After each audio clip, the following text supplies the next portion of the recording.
여기는 약복강 상류입니다. 현상하면 그게 더 잘 나오지 그거.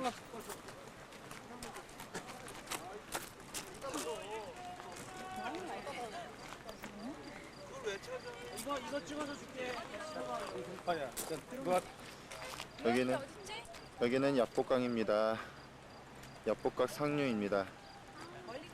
야곱이 씨름했던 곳은 약복강 중류 쪽이라고 하는데 여기는 약복강 상류입니다. 야곱이 형 에서를 피해 라반의 집으로 가던 중에 아니구나. 그 반대입니다. 라반의 집에서 돌아올 때 형 에서의 추적에 무서워서 하나님께 기도를 하기 시작했습니다. 그래서 그것이 황골뼈가 끊어질 정도로 천사와 씨름을 한 장소가 바로 이 약복강입니다.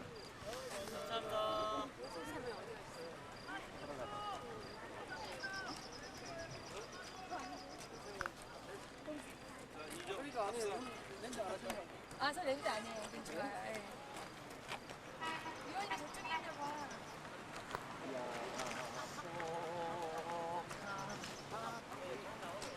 이거랑 스위스랑 쓰는 거예요?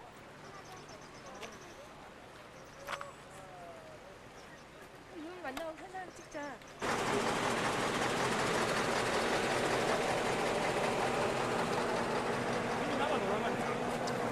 아니 어디를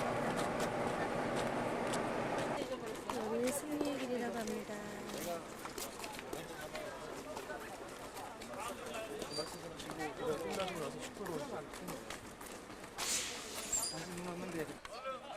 여기는 로마가 이브단에 들어왔을 때 기념하기 위해서 승리의 문을 지었다고 합니다. 지금은 새벽 6시입니다. 여기가 제라시라고 합니다. 이쁘다. 바늘은 있다, 여자. 이 이쁜 곳에 은하 씨와 그래서 저거 봤다. 저거 보더라고. 성수기가 있습니다. 비디오 보더라고. 찍었던 옷을 입고 있어. 제라시.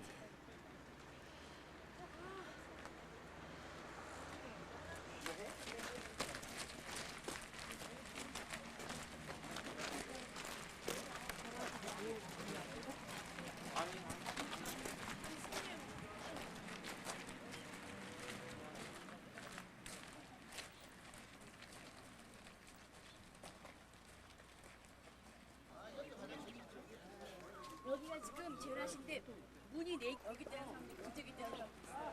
우리 옛날에 거기서 싸워요. 여기다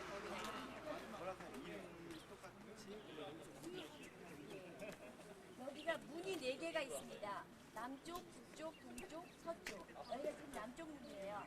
그래서 이 아저씨가 설명해 주기를 남쪽하고 북쪽 문이 여러분들이 생각하실 수 있는 것처럼 가장 중요한 문이랍니다. 이 동쪽하고 남쪽에는 가게도 없고 그냥 아무것도 없고 예전에 크게 발달된 곳이 아니거든요. 문이었는데 남쪽하고 북쪽이 사람들이 가장 많이 출입하고 다녔던 그런 메인 문이고요. 여러분들 들어가시면 제일 먼저 볼 게 플라자를 보실 거예요. 플라자를 보시면 거기에 가게들이 있었고 예전에 그리고 거기에 그런 말들이 다녔고 카라반들 여러분들 아시죠? 카라반을 다녔던 그런 곳이고 지금도 그 바닥에 흔적이 남아 있습니다. 그래서 그걸 여러분들이 들어가서 보신 다음에 그 다음에 지금 저기 보이는 게 저기 여러분들 어저께 헤라클레스 보셨죠? 헤라클레스 어저께 우리가 저기 팔라와 갔을 때 헤라클레스 신전 보셨잖아요. 헤라클레스 아버지 누군지 알아요? 제우스 신전입니다. 네. 지금 우리가 들어가서 플라자 보신 다음에 저것은 제우스 신전이라고 합니다. 로마의 원형 기장 보셨죠? 우리가 페트라에서는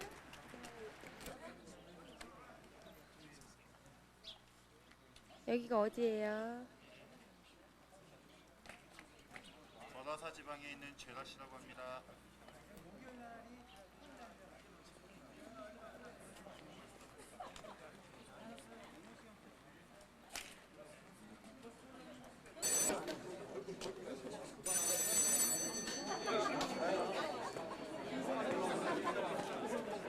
모텔에서도 전화 소리 때문에 잘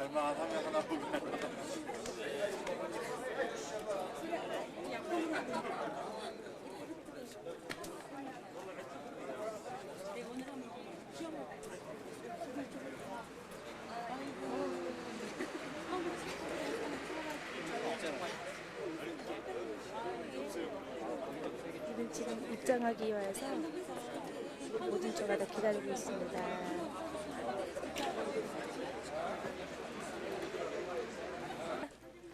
쭉 가세요. 시장 초대요. 예, 시장터.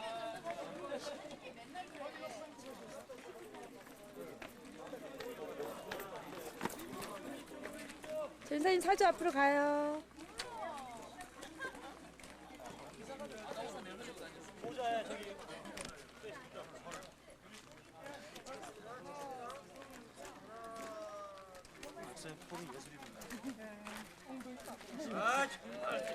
말씀드린 것처럼 남문예술 들어와서 여기에 같은 가게들이 있었고 여기 사람들이 중심적으로 활동하던 곳이래요. هاي اللي حواليها شايفة كيف محلات هاي الشمس 여기 지금 동그라미 이렇게 보이시죠? 이쪽에 전부 가게들이 있고 그랬었대요 예전에 저쪽. هون بالوسط كان في نافورة مية راجعين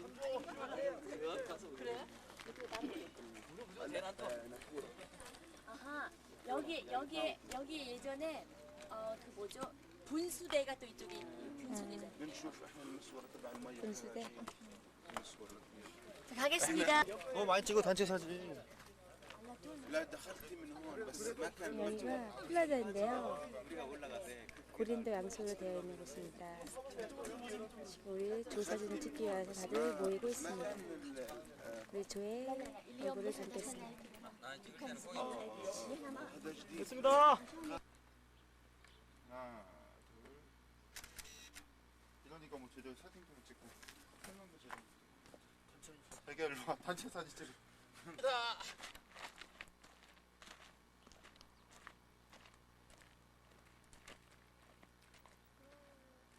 여기는 계속 걸어서 그 지방을 계속 찍고 있습니다. 여기는 원형극장입니다. 우리 조가 같이 찬양을 하기 위해서 모였습니다.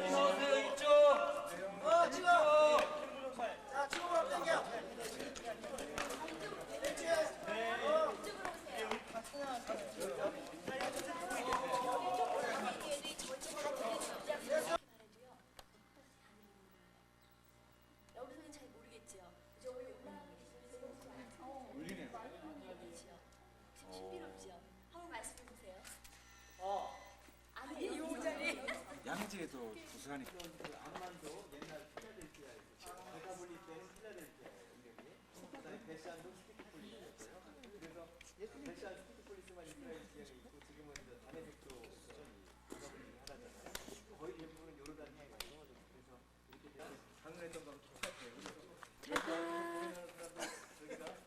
여기는 원형극장인데요. 여기는 6,000명이 앉을 수 있는데요. 다 들린대요. 같은 톤으로.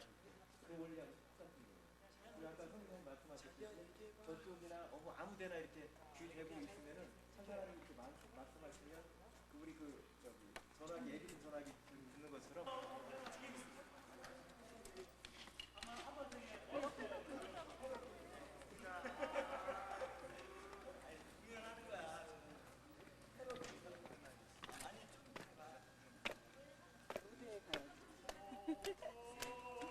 이거 진짜 너무 좋다 이거. 그죠? 네, 너무 시원해요.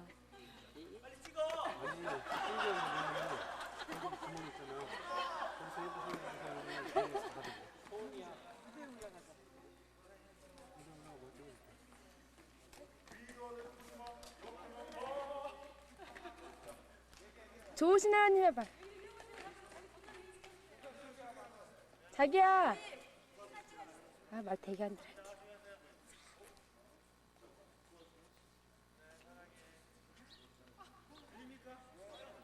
잠깐만요. 다시 한번 해보세요, 오현 전사님.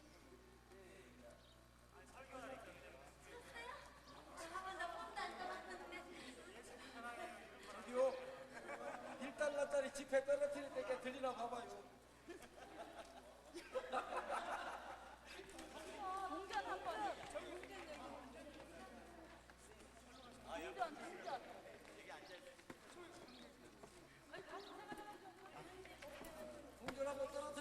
어떻게 올라오셨어요?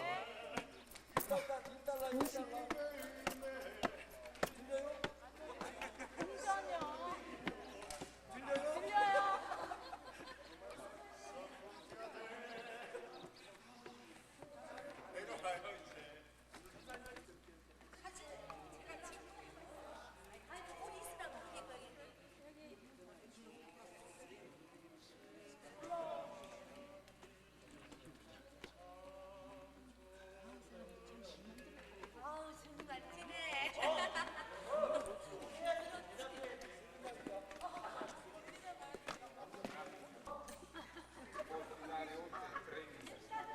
유나 찬양 하나 해봐.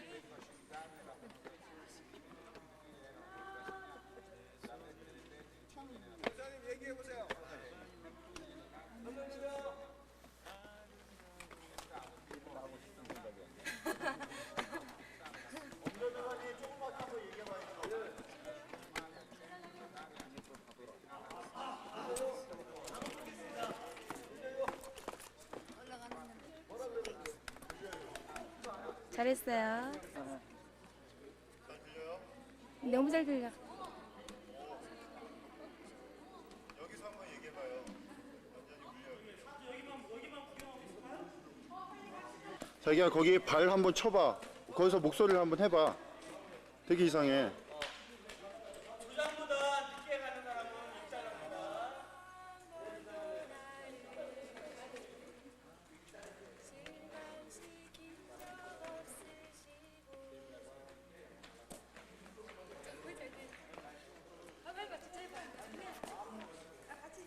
위도 아래도 보지마 해봐.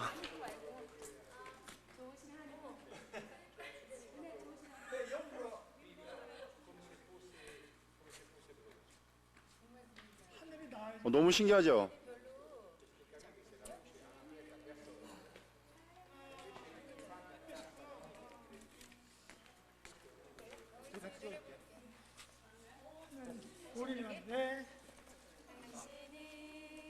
사랑받기 위해 태어난 사람, 당신의 삶 속에서 그 사랑받고 있지요. 당신이 사랑받기 위해 태어난 사람, 당신의 삶 속에서 그 사랑받고 있지요.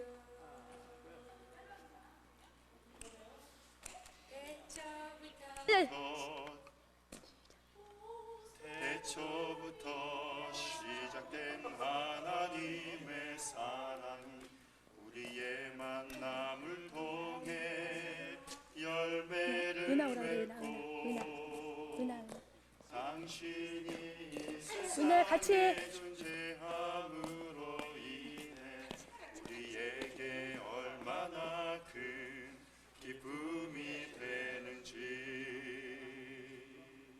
짠짠. 당신은 사랑받기 위해 태어난 사람. 지금도 그 사랑 받고 있지요. 당신은 사랑받기 위해 태어난 사람. 지금도 그 사랑 받고 있지요.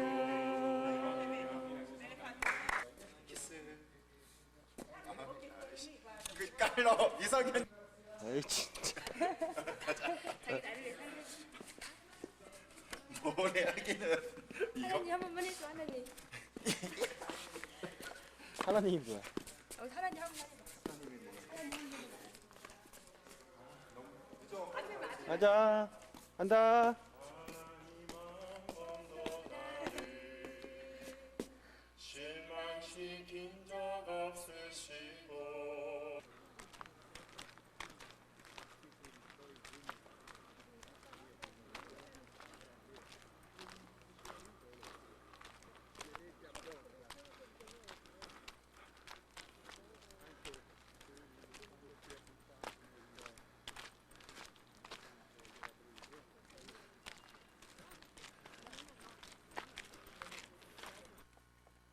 내밀고요.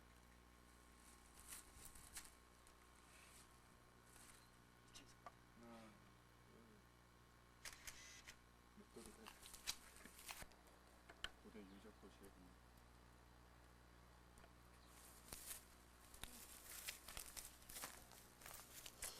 이렇게 얼굴 크게 찍어? 우린 좀 작게 찍어줘요. 그래. 이렇게 찍어. 이쪽도 멋있네. 어우. 이쪽이 더 멋있는 것 같은데? 하나, 여기 찍지 마 그럼. 둘. 잠깐만. 둘, 셋. 내 얼굴 작게 나왔어? 최대한 가렸어. 그렇지? 여기서 제일 높은 기둥입니다.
아니 금방 들어온다 해가지고 그냥 네. 콩카트 플리즈. 저기 앉아봐. 여기는 제우스 신의 딸의 신전입니다. 우리한테 보여주세요. 제우스가 따져 있어요. 제우스도 없어. 제우스. 저기 있네 제우스. 잘생긴 제우스. 제우스는 네모 신입니다. 저희 원형극장 좀 찍어주세요.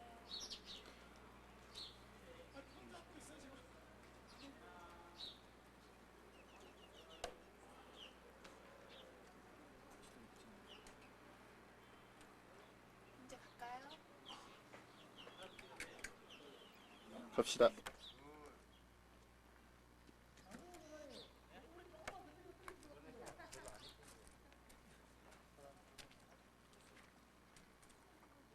제우스 딸의 신전입니다. 제우스 신이 들어가는 그 딸의 신전에 들어가는 입구랍니다.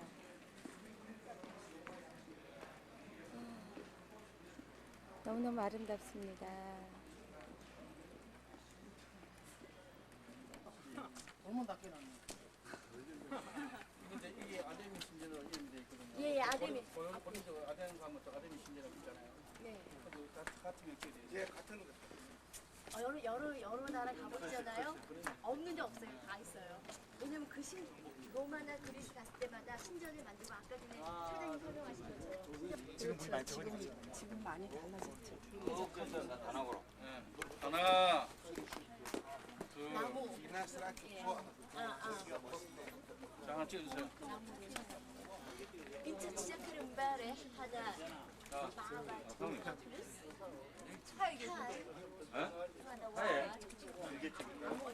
كان لون مختلف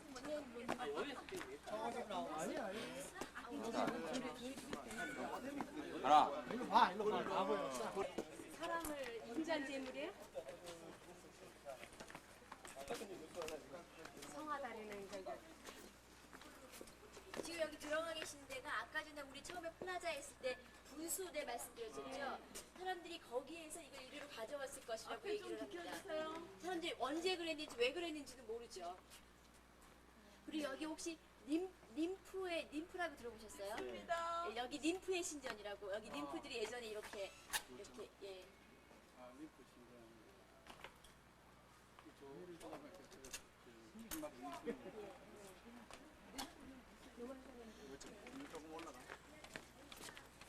찍었어. 찍었어요? 오빠 가. 내가 따라.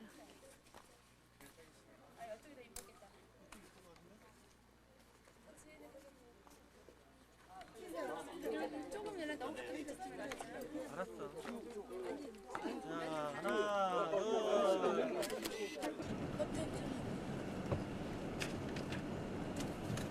유대인 텐트입니다.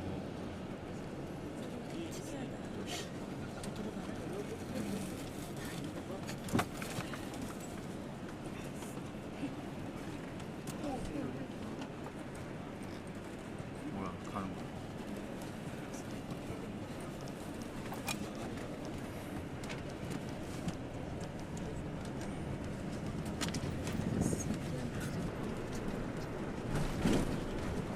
이쪽이 어디고라고 합니다.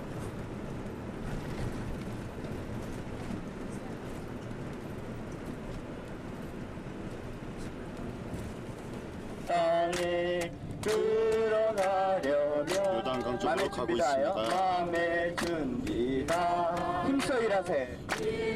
일하세. 여호수아 본보다 앞으로 가세. 여호수아 본보다 준비다. 힘써 일하세. 여호수아 본보다 앞으로 가세. 이 살겠네 저 생명 시냇가에 살겠네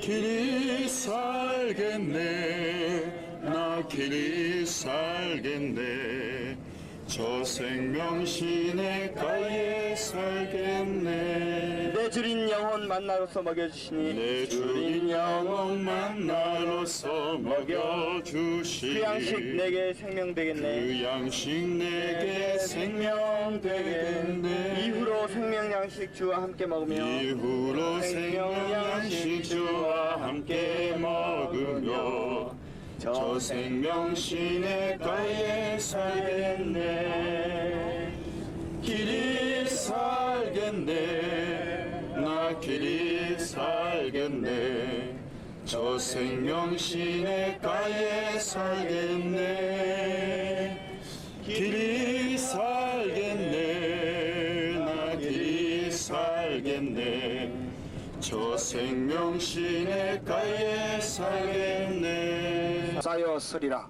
백성이 요단을 건너려고 자기들의 장막을 떠날 때 제사장들은 언약궤를 메고 백성 앞에서 행하니라. 요단이 몸에 거두는 시기에는 항상 언덕에 넘치더라. 궤를 맨 자들이 요단의 이름에 궤를 맨 제사장들의 발이 물가에 잠기자 곧 위에서부터 흘러내리던 물이 거쳐서 심히 멀리 사르단 가까운 아담읍 변방에 일어났어. 요단강을 건너기면 다리입니다. 알림비 다리라고 합니다. 다리를 건너면 이스라엘을 가게 됩니다. 마음이 설렙니다. 저 건너편에는 여리고가 보이고 있습니다.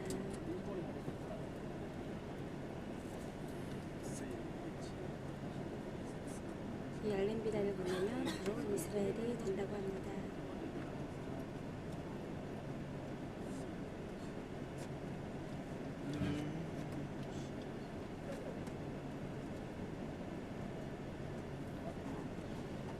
이스라엘에서 건너오는 차입니다.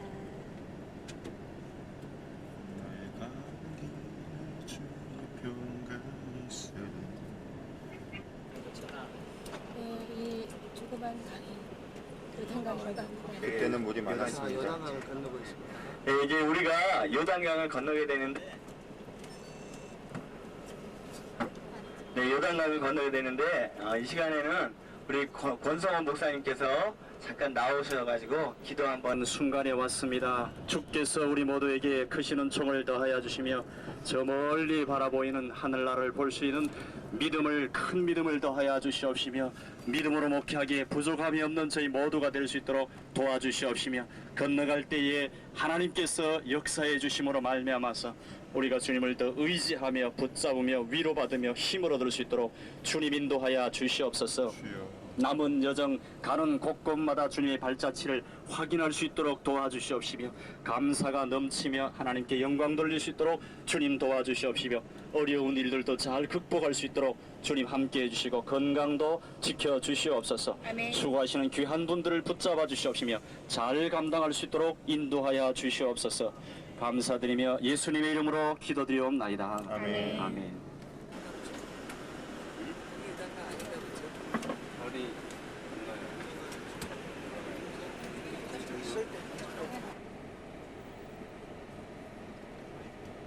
요르단에서 이스라엘에 들어가기 위한 검문소입니다.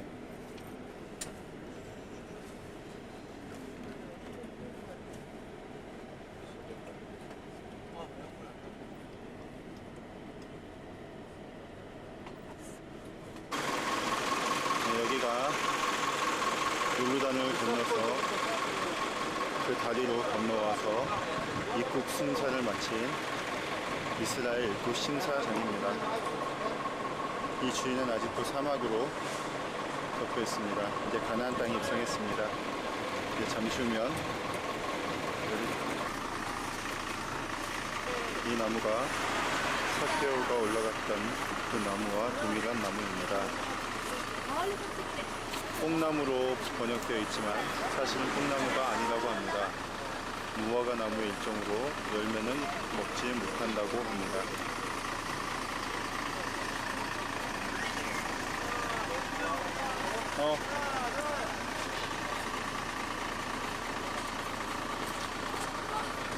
얘들 굴러갔네, 뽕나무네. 뽕나무가 아니래. 뽕나무가 아니래. 번역이 잘못됐대. 무화과 나무의 일종이래. 여기 잠깐만.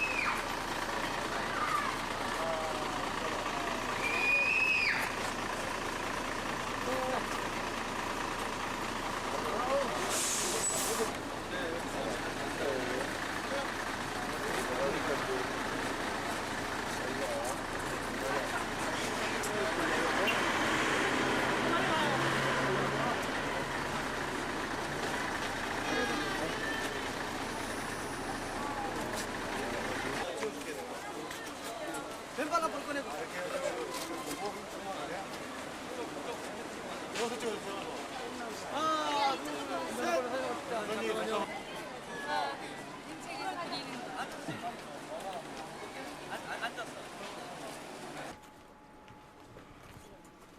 구약의 여리고라고 합니다. 문제가 하나 있는데요. 일단 마이크가 없어가지고 보여야 될 것 같아요. 네. 그리고 오늘 안식일이기 때문에 기온샘을 2시나 3시간이 다 됐거든요. 그래서 낮은 곳에 있는 도시, 전 세계에서 가장 낮은 곳의 도시가 바로 이 여리고입니다. 마이너스 260. 두 번째 별명은 세계에서 가장 오래된 도시. 요거는 조금 문제가 있습니다. 탄소 동위원소 측정에 의해서 측정한 거기 때문에 어쨌든 기원전 7,000년에서 8,000년 경에 도시가 이곳에 있었다. 고고학자들이 그렇게 얘기합니다. 그래서 지금부터 9,000년, 10,000년 전에 이곳에 이미 사람이 살고 있었다고 합니다. 그래서 세계에서 가장 오래된 도시. 세 번째 별명은 성경에 나옵니다. 종려나무의 성읍. 종려나무가 바로 저 나무인데 저 나무의 원래 이름은 대추 야자나무. 야자 열매가 아닌 대추 열매처럼 대추감 그런 열매를 냈기 때문에 대추 야자나무라고 합니다. 우리말 성경에는 종려나무라고 되어 있습니다. 저 나무에 대해서 나중에 말씀드리겠습니다. 저 나무가 이 여리고에 굉장히 많이 있습니다. 그래서 종려나무의 성읍, 성경에 종려나무의 성읍이라고 되어 있는 곳은 여리고로 나옵니다. 세 가지 별명이 있습니다. 자, 몇 가지 먼저 여러분께서 아셔야 될 것이 있는데 먼저 첫 번째 텔이라고 하는 단어입니다. 텔이라는 단어를 들어보셨습니까? 네. 텔은 뭐냐면은 이런 언덕을 텔이라고 합니다. 언덕은 언덕인데 자연 언덕이 아니고 인공 언덕. 인공 언덕이라고 하면 전쟁의 열과 무너진 위에 집을 짓고. 왜냐하면 높으면 높을수록 강하기가 높거든요. 그래서 폐허가 되면 그것을 치우지 않고 그거를 다시 밑 바탕으로 해서 그 위에 집을 짓습니다. 또 전쟁이 일어나서 무너지면 그 위에 집을 짓고 무너지고 집을 짓고 무너지고 집을 짓고 해서 높아진 언덕을 텔이라고 합니다. 텔은 이야기가 아닙니다. 어떤 책에 보니까 텔 여리고 이야기 이렇게 번역을 한 책이 있는데 이야기가 아니고 텔은 언덕입니다. 텔 아비도 마찬가지죠. 이런 텔을 앞으로 여러분께서 많이 보실 겁니다. 텔은 자연 언덕이 아니고 인공 언덕이다. 두 두 번째, 두남이라고 하는 용어를 많이 쓸 겁니다. 두남은 고고학자들이 쓰는 그 넓이 아닌데요. 1두남은 1m 곱하기 1km입니다. 평으로 계산해 보니까 한 300평 정도 됐습니다. 300평. 이 여리고가 40두남입니다. 40두남, 12,000평. 보십시오. 빙 돌아가면서 이것이 구약 성경에 기록된 여리고입니다. 여리고 성의 크기인데 한 10분의 1 정도가 잘려 나갔습니다. 여기가 도로를 만드는 사람이 여기가 여리고인지를 모르고 도로 공사를 하다가 10분의 1 정도를 갈아 먹었습니다. 그래서 10분의 1 정도 동쪽으로 더 연결이 됩니다. 이건 요것이 구약 시대의 여리고. 보통 1두남에 사람이 적게 살면 20명, 많이 살면 40명이 삽니다. 40명이 산다고 보면 40두남이면 몇 명이죠? 1600명. 많이 살아봐야 1600명 정도가 여리고, 구약시대 여리고 성의 주민수입니다. 적으면은 얼마죠? 20명씩 살면 800명. 800명에서 1600명 정도가 주민수라고 생각하시면 됩니다. 이런 태를 지금부터 한 100여 년 전에 사람들이 파보기 시작했습니다. 여기 보시면 막 파놨죠? 이렇게 파는데도 5년에서 10년이 걸립니다. 파보니까 이 여리고는 특별히 재밌는 도자기들이 많이 나왔습니다. 이런 도자기는 여기서밖에 안 나왔습니다. 여리고에서밖에. 이런 사람 얼굴 모양을 한 도자기. 이런 재밌는 도자기가 나오는데 이것은 다 제전의식과 관련된 그런 도자기입니다. 제사의식과 관련된 그런 도자기입니다. 이런 도자기, 신석기 시대의 도자기가 나왔고, 그리고 돌로 된 탑이 있습니다. 여기에 돌로 된 탑이 있는데 이 탑이 바로 기원전 7000년에서 8000년경의 탑이다. 그래서 여리고를 전 세계에서 가장 오래된 성읍이라고 얘기합니다. 이런 도자기도 나오고, 또 여자분들 좋아하는 액세서리들, 귀걸이, 목걸이, 코걸이도 많습니다. 그 다음에 또 반지도 나오고, 그리고 동전도 많이 나오고, 이런 것이 나오면 그것을 가지고 이것은 도대체 누가 언제 어떤 목적으로 사용한 것인가 하는 것을 연구하는 학문이 지금부터 한 100년 전에 시작이 됐습니다. 이 학문이 뭐죠?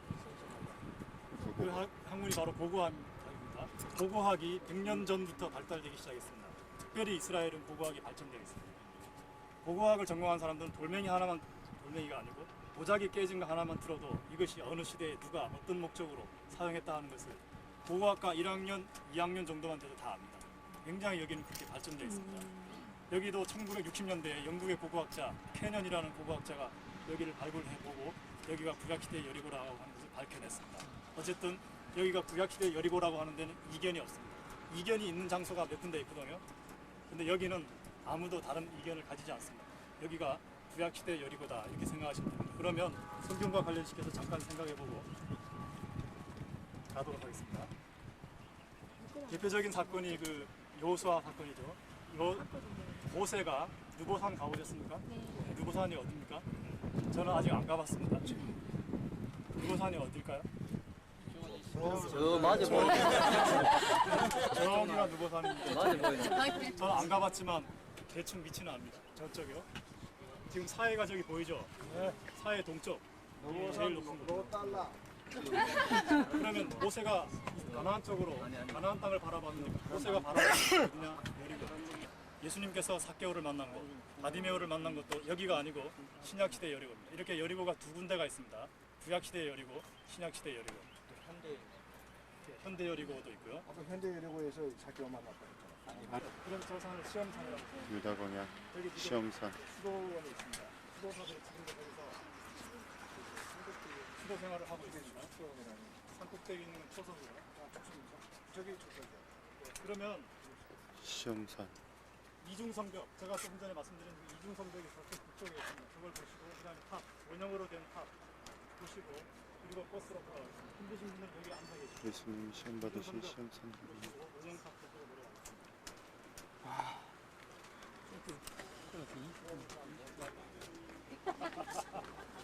10m에서 40m 정도 됩니다.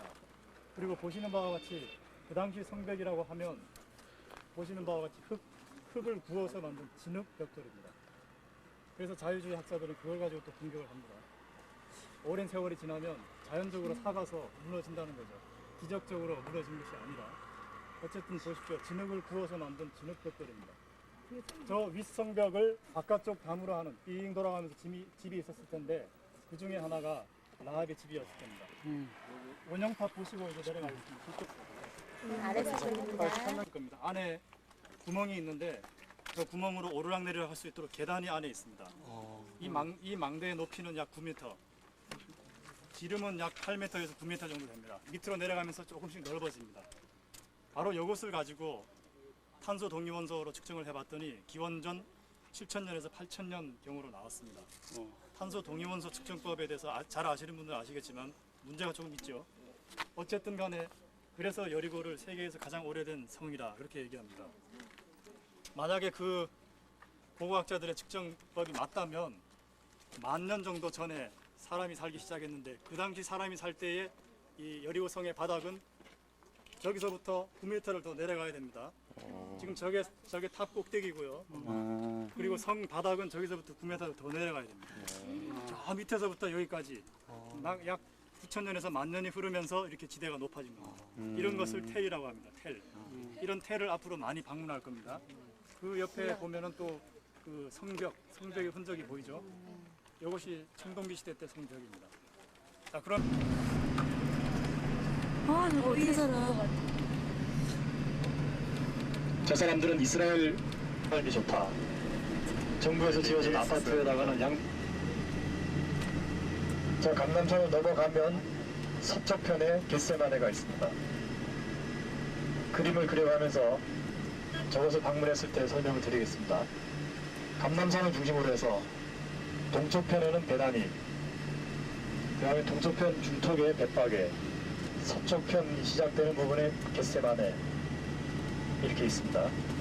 예수님께서 예루살렘을 방문하셨을 때는 예루살렘에서 주무시지 않고 가면 서예루살렘이 나옵니다. 그런데 동예루살렘, 요르단 땅이었습니다. 원래 900년 전부터 시작해서 현대 이스라엘 사람들의 무덤에 이르기까지 굉장히 다양합니다. 무덤이 아주 많습니다. 지금 보이는 것들은 다 비석입니다. 현대 유대인들의 무덤이 주로 보이고 있습니다.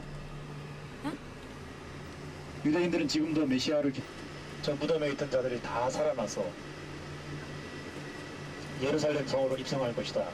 그렇게 믿고 있습니다. 바로 왼편에 보이는 골짜기가 기드론 보실 기회가 있습니다.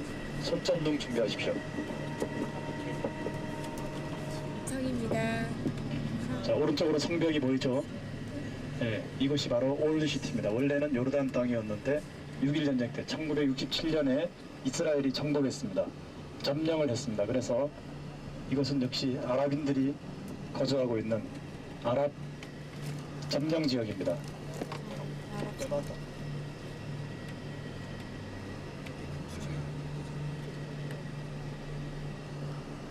협곡한다면서 있는 번역입니다. 시내.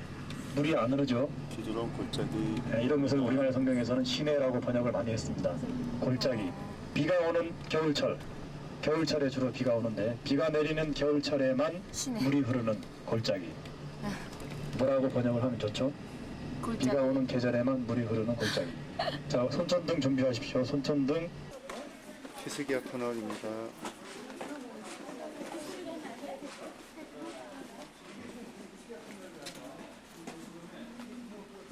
히스기야 터널이 있습니다.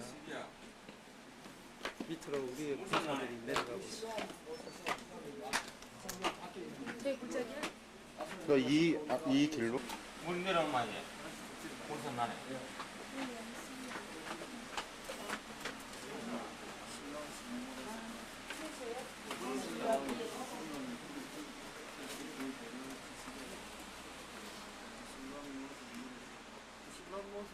여기가 기온 샘이에요? 기온 샘이에요. 그래서 이게 히스기야 터널로 흘러서 이게 예루살렘. 여호수아가 12지파에게 땅 분배를 한 다음에도 베냐민 지파나 유다 지파가 이 여부수 족속을 몰아내지 못했습니다. 그러다가 이 여부수 족속이 언제 멸망당하냐면 다윗 시대 때 다윗이 멸망을 시킵니다. 다윗이 멸망을 시킬 때 수로를 통해서 공격을 합니다. 성경에 보면 수고로 나옵니다. 수고. 자, 제일 먼저 첫 번째. 이것이 외렌의 수경입니다. 외렌이라고 하는 장군이면서 고고학자, 이 사람이 발굴을 했다고 해서 외렌의 수경 이렇게 부릅니다. 이 수경 이온샘은 여부수족이 처음에 물을 끌어들이기 위해서 만들었던 수경입니다. 여기 첫 번째입니다. 들어가시면서 오른쪽으로 가시면 이 수로를 만나게 됩니다. 두 번째, 솔로몬 시대 때 여기에다가 성전을 짓고 모리아산 정상이 여기입니다. 솔로몬 시대 때 성이 이렇게 확장됩니다. 다윗 시대 때는 이거고 솔로몬 시대 때는 이겁니다. 실로암 못이 여기 있습니다. 기온샘에서부터 실로암 못까지 수로를 만들었습니다. 이 수로가 두 번째입니다. 솔로몬 수로. 솔로몬이 여기서 농사를 짓기 위해서 수로를 만들었습니다. 근데 이 수로에는 창이 있습니다. 창. 그래서 농수가 필요했을 때는 실로암 못 아랫부분을 막았습니다. 아랫부분을 막으면 물이 흐르다가 다시 거꾸로 흐르게 되죠. 그러면서 수위가 높아지면서 만들어 놓은 창으로 물이 빠져나왔습니다. 그래서 여기서 농사를 짓습니다. 이것이 솔로몬 시대입니다. 솔로몬 시대 때는 기온샘이나 실로암 못이 다 성 밖에 있었습니다. 지금 여러분들 여기 와 있습니다. 가시다가 왼쪽으로 보면 솔로몬 수로로 가는 그 터널을 볼 수 있습니다. 세 번째 수로가 바로 히스기야 수로인데, 히스기야 시대 때 히스기야가 그 전에요. 솔로몬 이후에 나라가 둘로 나뉘어지죠. 북왕국 이스라엘과 남왕국 유다. 북왕국 이스라엘이 먼저 멸망하죠. 그래서 남쪽으로 많이 피난 옵니다. 예루살렘으로도 많이 피난 오는데 예루살렘에 와서 보니까 성은 작고 사람들이 많고 그래서 성 밖에다가 집을 짓고 살았습니다. 그러다가 주전 701년이 되면서 아수르의 사네립이라고 하는 왕이 쳐들어오자 히스기야가 급하게 성전을 이렇게 쌓았습니다. 실로암까지 포함합니다. 이것이 히스기야 시대입니다. 성벽을 급하게 쌓고 지금 여기가 남아있습니다. 그 다음에 히스기야가 한 작업이 바로 터널을 뚫는 겁니다. 이것이 세 번째 수로입니다. 세 번째 히스기야 터널.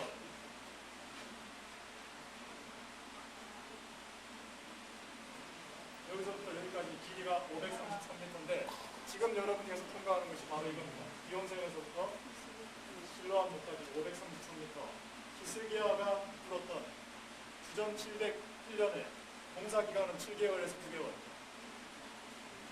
실로암 못 아랫부분에서 벽에 글씨가 새겨진 것이 발견됐습니다. 그것을 실로암 비문이라고 합니다. 실로암 비문. 거기 보면 이 터널을 어떻게 뚫었느냐에 대한 기록이 나오죠. 기온샘과 실로암 못이 동시에 출발해서 정확하게 가운데서 만났습니다. 마지막 사람이 치는 망치 소리가 들렸다. 그러면서 물이 쏟아져 나왔다. 이런 내용의 글이 여기서 발견됐습니다. 실로암 비문이라고 합니다.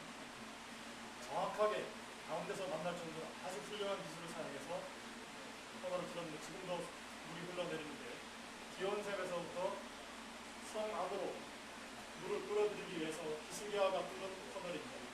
보여. 이완아, 차량. 안 돼. 가고 있어. 괜찮아. 그래서 수행해서 가자.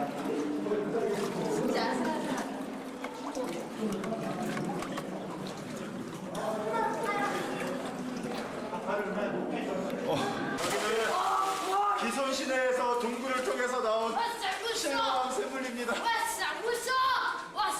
야, 이거 어디 가져간 거야? 맞대.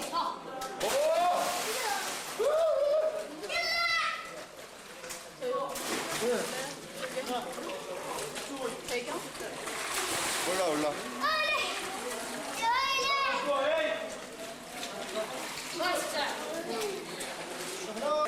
하나. 여기는 실로암 샘물입니다.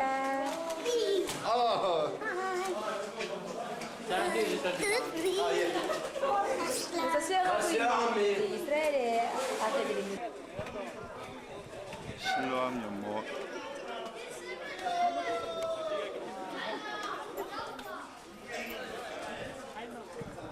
그 공동경비 8,000불을 도난당한 적도 있습니다. 8,000불. 가끔 그 올드시티 안에 들어가서 보면 한국 돈을 들고 다니면서 바꿔달라고 하는 친구들이 있는데 그런 친구들이 다 소매치기 범들입니다. 굉장히 조심하십시오. 차에다가 놔두시는 것이 제일 안전하고 차고 가실 분들은 옷으로 덮으시기 바랍니다. 옷을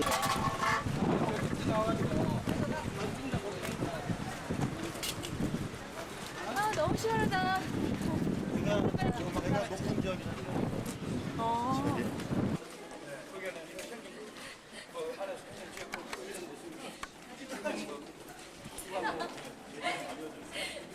안 찍어준다. 아주 안에 2km 안에 여기가 빌라도 법정 들어가는 문인데 잠겨 있어서 못 들어간답니다.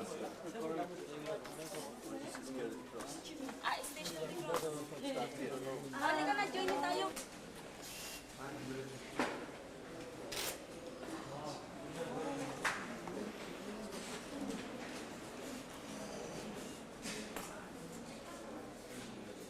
자, 여기서 잠깐 지형을 한번 확인해 보겠습니다. 저쪽으로 돌아가셔도 보입니다. 그쪽으로요. 자, 지금 현재 모형과 실제 방향이 같습니다. 저쪽이 서쪽이고요. 이쪽이 북쪽입니다. 저기가 남쪽이고요. 자, 지금 여러분께서 와 계신 곳이 어디냐면은 여기입니다. 여기. 이 산이 전망산이고요. 자, 먼저 골짜기부터. 이 골짜기가 기드론 골짜기고, 기드론 골짜기. 그 다음에 흰놈의 골짜기. 이 두 골짜기가 제일 큰 골짜기입니다. 흰놈의 골짜기와 기드론 골짜기가 남쪽에서 만나가지고 사해 쪽으로 갑니다. 그 다음에 가운데 중앙 골짜기라고 하는 골짜기가 있고, 그 다음에 이 모형도에는 없는데 베데스다 골짜기가 여기 있습니다. 베데스다 골짜기, 여기가 베데스다 연못. 이렇게 골짜기가 있고요. 산은 동쪽, 북동쪽의 전망산, 여기가 제일 높습니다. 전망산, 히브리대 학교가 있습니다. 여기. 그 다음에 요 산이 감남산입니다. 감남산. 여기가 겟세마네고요. 감남산 서쪽에 겟세마네가 있고 동쪽에 베다니가 있습니다. 베다니, 겟세마네. 그 다음에 감남산 동쪽 중간쯤에 벳바게가 있습니다. 여기 벳바게가 있습니다. 베다니, 벳바게, 그 다음에 겟세마네. 그 다음에 여기에 또 멸망산이라고 하는 산이 하나 있습니다. 멸망산. 솔로몬의 첩과 아내들이 우상 숭배를 했던 곳이라고 해서 멸망산이라고 부릅니다. 여기입니다. 전망산, 감남산, 멸망산. 그 다음에 서쪽에도 산이 있습니다. 이렇게 예루살렘은 위에서 보면 Y자 모습으로 되어 있습니다. 큰 골짜기 두 개 있고 동쪽에 산이 있고 서쪽에 산이 있고요. 이쪽에서 보면 무덤처럼 보이는 것이 보이는데 거기서는 잘 안 보일 겁니다. 여기입니다. 여기서부터 여기까지를 십자가의 길이라고 부릅니다. 그래서 골고다 언덕은 지금 현재는 올드시티 아니지만 예수님 당시에는 성 밖이었습니다. 성 바로 밖이었습니다. 여기서부터 여기까지를 십자가의 길이라고 부르고 약 500m 정도 됩니다. 500m. 여러 가지 변동이 많습니다. 어쨌든 헤롯 왕은 유대인이 아니었는데 유대인이 아니었기 때문에 왕이 되었을 때 유대인들이 싫어했습니다. 그래서 유대인들의 환심을 사기 위해서 두 가지 행동을 했는데 첫 번째 성전을 아주 아름답게 이런 작업을 다 헤롯 왕이 했습니다. 두 번째는 미리암이라고 하는 유대인 전통 가문을 가지고 태어난 그 사람과 결혼하자마자 자기 노릇을 대제사장으로 임명시켰습니다. 이렇게 두 가지 행동을 했습니다. 이런 작업을 헤롯 왕이 했습니다.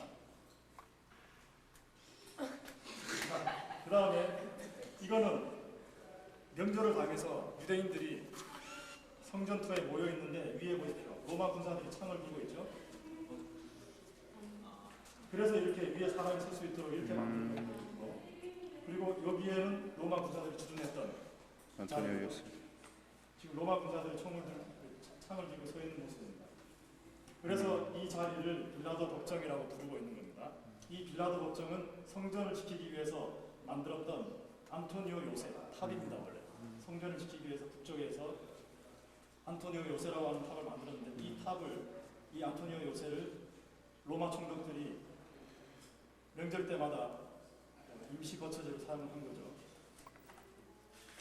예루살렘 주변에서 이런 것이 발견됐습니다. 이게 못이고요. 이것이 사람의 뼈입니다. 그 아랫부분요. 이 부분요. 그래서 이것을 기본으로 해서 고고학자들이 추정하기를 이런 식으로 십자가에 못 박혔을 것이다 라고 추정을 하고 있습니다. 그리고 요거는 채찍이고요. 동물의 뼈를 가지고 만든 채찍이고요. 빨간 점들은 못을 박힌 지점인데 이렇게 발 뒤꿈치 그리고 손목 못을 박을 때 이런 조그마한 나무, 보조나무를 또 대고 못을 박았습니다. 그리고 세로대는 원래 처형장에 박혀 있고요. 고정적으로. 이거는 지금 아주 잘 깎은 나무지만은 이런 나무도 있고 감람나무 나중에 보실 겁니다. 감람나무 그냥 감람나무를 박은 그런 처형대도 있습니다. 그래서 세로대는 박혀 있고 처형을 당하는 사람은 가로대를 메고 처형장까지 갔습니다. 요즘에도 일주일에 한 번씩 금요일 이게 조금 있으면 벌써 끝났네요. 한 3시경에 십자가 행렬을 하는데 되고 있습니다. 아랍학교도. 그래서 방학이기 때문에 지금 문이 닫혀져 있는데 그런데 예수님 당시나 지금이나 그 건물 구조가 아주 비슷합니다. 사방으로 빙 돌아가면서 담이 있고 가운데는 공터가 있습니다.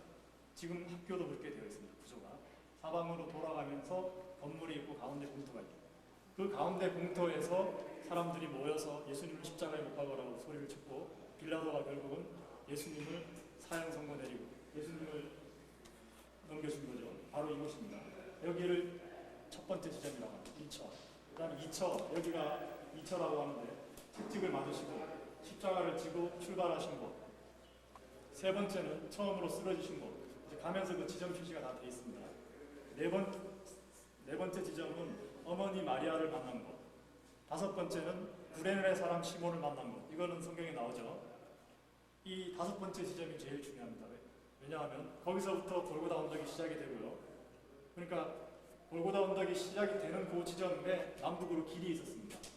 그래서 구레네 사람 시몬이 지나갔을 가능성이 굉장히 많습니다. 거기서 구레네 사람 시몬을 잡아서 예수님 대신에 십자가를 지게 하죠. 이제 5지점부터는 지금은 계단인데요. 예수님 당시에는 그냥 언덕이었습니다. 거기서부터 이제 골고다 언덕이 시작이 됩니다. 5지점부터 올라갑니다. 6지점 베로니카라고 하는 여자가 예수님 얼굴에 묻은 땀을 닦아준 것. 7지점 두 번째로 쓰러진 곳. 8지점 뒤를 돌아보면서 예루살렘 여자들아 나를 위해서 울지 말고 너와 너희 후손들을 위해서 울어라 이렇게 말씀하십니다. 9지점 세 번째로 쓰러지신 곳. 10지점에서 14지점까지는 다 골고다상에 있습니다. 10지점 옷을 벗기신 곳, 11지점 옷을 벗기신 곳, 12지점 운명하신 곳, 13지점 운명하신 후에 내려놓으신 곳, 14지점은 무덤입니다. 십자가 길을 가고 있는 중입니다.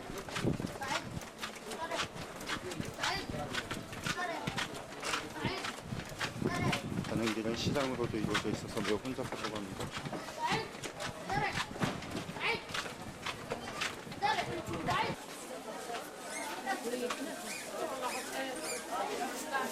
계속해서 십자가 길을 가고 있습니다. 여기는 시장 길이라 사람이 굉장히 많습니다. 예수님 당시에도 6월절이라 사람들이 이렇게 많을 것이라고 추정하고 있습니다.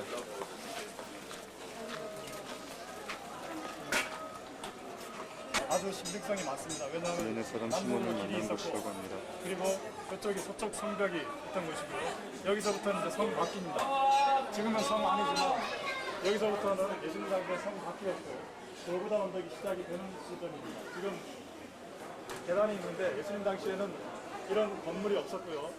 언덕이 있었습니다. 지금부터 골고다 언덕이 시작이 됩니다. 이제 올라가겠습니다. 이쪽이 골고다 언덕의 시작입니다.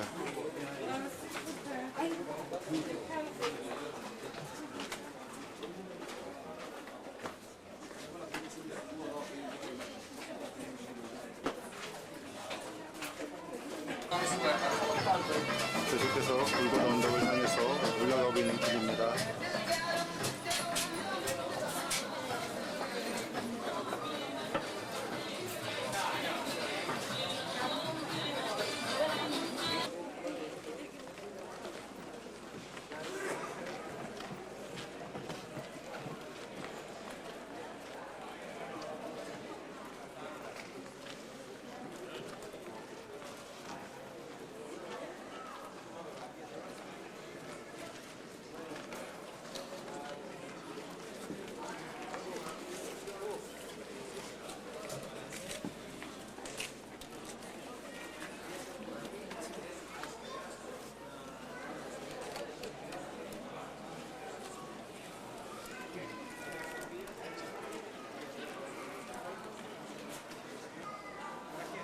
현재 올드시티가 요거거든요. 요거 희미한 거. 요거 예수님 당시에 예루살렘 성이 이랬습니다. 지금 현재 성은 이렇고요. 지금 여러분께서 와 계신 곳이 여기입니다. 대정대에 와 있습니다. 북쪽에 문이 3개 있거든요. 세문, 다메섹문, 헤론문, 새로운 문으로 들어오셔가지고 빌라도 법정 보시고 그리고 여기서 이렇게 보러 왔습니다. 지금 여기 와 있습니다. 저쪽이 북쪽입니다. 해온 교회들입니다. 그런데 골고다 언덕. 개신교회는 거의 없고 거의 대부분 로마 천주교 혹은 동방 정교회입니다. 이런 이걸 교회들이 세워서 생산감이 중요한 없습니다. 장소를 차지해놓고 기념교회로 만들어놓기 때문에 특별히 동방교회는 들어가면 동방교회의 특징은 아이콘이라고 하는 성화, 벽에다가 새겨놓은 아이콘이라고 하는 성화, 그리고 지붕에 달아놓은, 천장에 달아놓은 램프, 거기에다 또 향을 피웁니다. 그래서 이것이 교회인지 절인지 분간이 안 될 정도로 아주 분위기가 이상합니다. 동방정교회가 그렇습니다. 그런데 이 골고다 언덕 위에 큰 교회가 세워져 있는데 이 교회를 무덤교회, 성분묘교회 이렇게 부릅니다. 무덤교회라고 부르는 이유는 이 안에 무덤이라고 주장하는 굉장히 큰 관처럼 생긴 것이 하나 있습니다. 그런데 그거는 나중에 갖다 놓은 겁니다. 신빙성이 없습니다. 이 안에 신빙성이 없는 게 두 가지가 있습니다. 첫 번째는 들어가자마자 저기 그림에 보이는 것처럼 예수님을 눕혀놓고 영을했던 곳이다 라고 전해지는 곳이 하나 있습니다. 돌멩이가 하나 있는데 그것이 나중에 가지고 온 겁니다. 신빙성이 전혀 없는 것이고요. 또 무덤이라고 해서 하나 큰 건물을 지어놨습니다. 요거 두 가지가 신빙성이 없습니다. 신빙성이 있는 것은, 굉장히 신빙성이 높은 것은 골고다 언덕. 이 위에 골고다 언덕이 하나 있는데 그 골고다 언덕은 여러 가지 면에 있어서 골고다 언덕일 가능성이 높습니다. 먼저 첫 번째, 예수님 당시에 십자가가 발견됐습니다. 이 주변에 있는 물 저장소에서 십자가가 발견됐습니다. 그래서 여기가 십자가 초연장이라고 하는 곳이라고요. 두 번째는 하드리안이라고 하는 로마 황제가 135년 전에 이곳에 들어와서 기독교인들을 박해하기 위해서 기독교인들이 중요하다고 생각하는 곳에 비너스 신전을 세웠습니다. 비너스 신전과 주피터 신전을 세웠는데 하나는 성전이 있던 자리에 세워놓고 하나는 이 자리에다 지었습니다. 그래서 여기가 골고다 언덕일 가능성이 굉장히 높은 겁니다. 세 번째는 예수님께서 십자가에 달려 돌아가실 때 지진이 있었는데 그 지진의 결과 갈라진 바위가 있습니다. 지금도 바위가 갈라진 흔적이 있습니다. 이런 몇 가지 증거에 의해서 그리고 고고학자들의 발굴에 의해서 여기가 골고다 언덕일 것으로 거의 모든 학자들이 굳히지합니다. 골고다 언덕은 신빙성이 있습니다. 그 다음에 두 번째 물 저장소, 십자가가 발견된 물 저장소는 그것이 물 저장소일 가능성이 굉장히 높고, 세 번째 예수님의 무덤이 어딘지 우리는 아무도 알 수 없지만 분명하게 무덤으로 사용된 것이 하나 있습니다. 그 무덤이 예수님의 무덤인지 아닌지는 모릅니다. 그런데 무덤으로 사용된 것이 하나 있습니다. 이렇게 세 군데를 방문했습니다. 골고다 언덕, 십자가가 발견된 물 저장소, 그리고 무덤으로 사용된 곳, 이렇게 세 군데를 방문하겠는데 들어가면 좀 복잡하거든요. 혹시 길을 잃어 그 다음에 그리스 정교회 6종파가 이 무덤을 관리합니다. 교회에 들어와서 2층으로 올라가고 있습니다. 계단이 굉장히 다릅니다.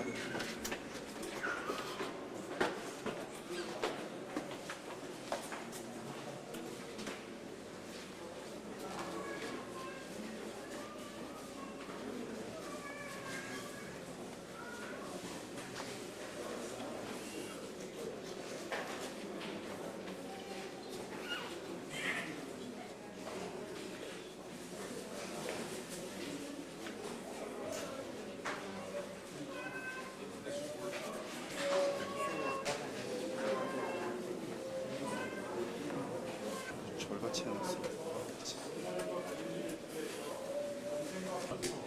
그 종파들 간에, 종교들 간에 굉장히 다툼이 많습니다. 예루살렘은 전쟁에 비교할 수 있고 갈릴리는 평화에 비교할 수 있습니다. 여기 골고다 언덕 위에 두 종파가 차지하고 있습니다. 여기가 그리스 정교회, 바로 옆이 로마 가톨릭 교회. 좀 다르죠? 그리스 정교회는 램프, 말씀드린 것처럼 이런 램프가 달려있고 그 다음에 성화, 아이콘이라고 하는 성화가 있죠. 이것도 그 사람들이 사용하는 색깔만 사용하기 때문에 그림이 제한이 있습니다. 로마 가톨릭은 램프가 별로 없고 그리고 특징이 영상이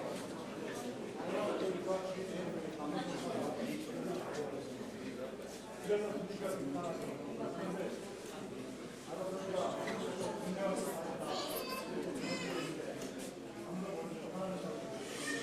분명한 것은 저희가 고등하고 동상이라고 하는 것이고 십자가 처형당했다고 하는 것이며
화장터 같아.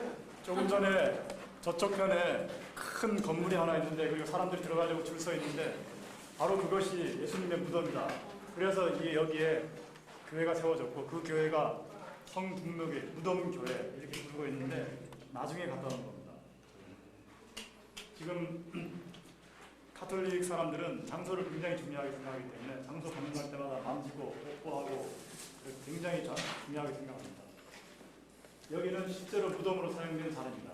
예수님의 무덤인지 아닌지는 모르지만 고대 이스라엘의 무덤은 특징이 이랬습니다. 먼저 첫 번째 들어가면 굉장히 넓은 공간이 하나 있습니다. 그 공간은 사람들이 모여서 애곡을 하는 곳입니다. 애곡을 하는 공간이 있고 그 다음에 공간을 중심으로 해서 빙 돌아가면서 시체를 눕혀놨던 자리가 쭉 돌아가면서 있습니다. 신약시대와 구약시대는 되게 비슷한 것들도 그렇습니다.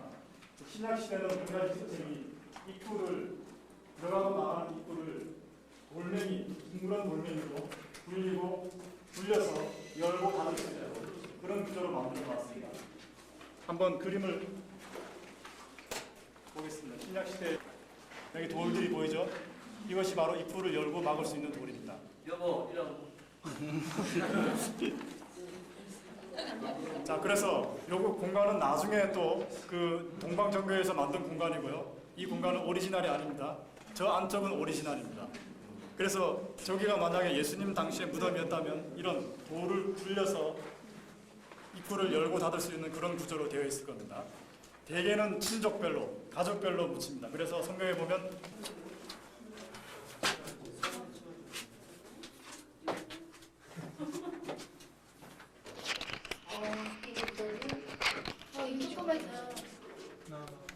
뭔지? 하나도 안 보인다. 가능성이 전혀 없는 거죠. 모세의 무덤이 이스라엘에 있습니다. 지난번에 좀 어디에 있는데 지금 아직까지 보인다고. 그래서 뽀판 들어와 있는. 자, 가시겠습니다.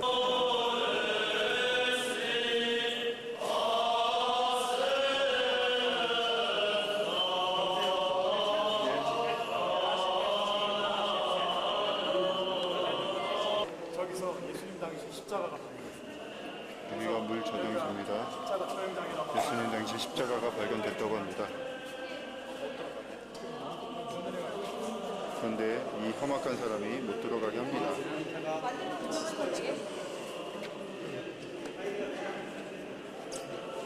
같이 앞 찍지.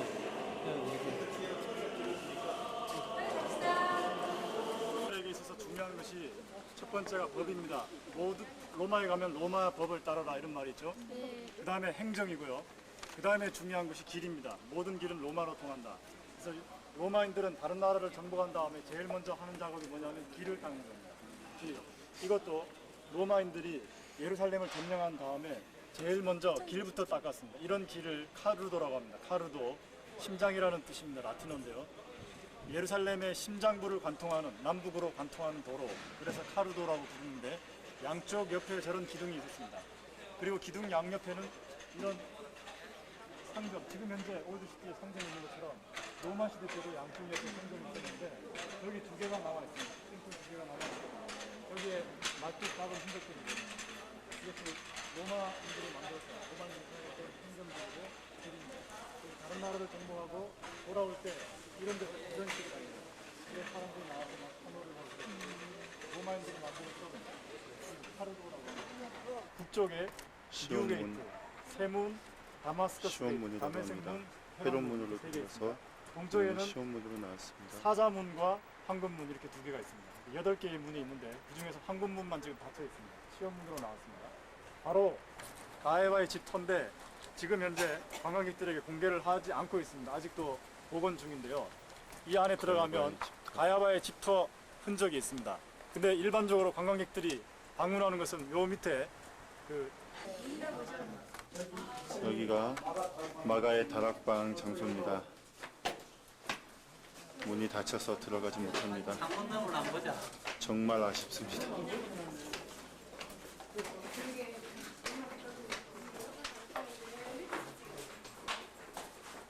들어오는 거고요.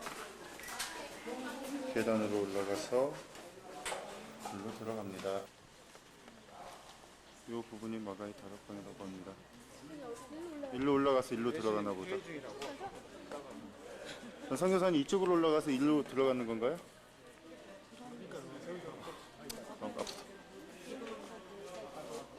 이쪽으로 올라가서 이 길을 타고 가서 지금 이 자리가 마가의 다락방 자리입니다. 밖에서만 봅니다. 자, 그럼 일단 버스로 돌아가겠습니다. 베들레헴을 갈지 아니면 자, 여기가 어디예요? 베들레헴 호텔입니다. 지금까지 우리가 잔 호텔 중에서 제일 좋아요? 그냥 그러면 괜찮아요. 침대가 몇 개예요? 3개예요. 오늘 밤 어떻게 잘 거예요? 오늘 내 친구 오라고 해서 같이 잘 겁니다. 아, 그럴 거예요?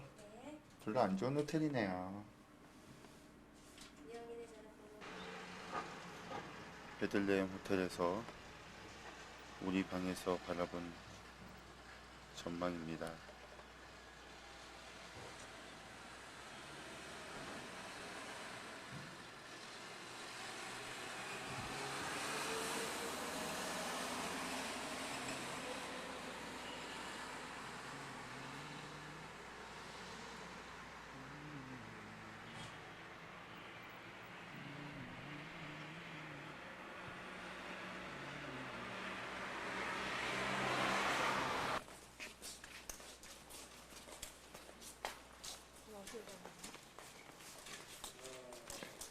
예수님 탄생교회입니다.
지금 미사를 드리고 있다고 해서 한 20분 정도 걸립니다. 그래서 저희들은 옆으로 들어와 있습니다. 지금 예수님께서 탄생하신 동굴이라고 전해지는 곳은 서쪽편에 있습니다.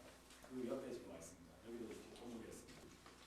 예수님 탄생 지점을 발굴 하지도 못했고 지금 보시는 바와 같이 아랍집들로 가득 차 있고 집을 부숴가면서 발굴할 수도 없고 그래서 어디서 탄생했는지는 아무도 모릅니다. 그렇지만은 전승, 유대인들이 전승이라고 하면 우리가 말하는 전설하고는 또 다릅니다.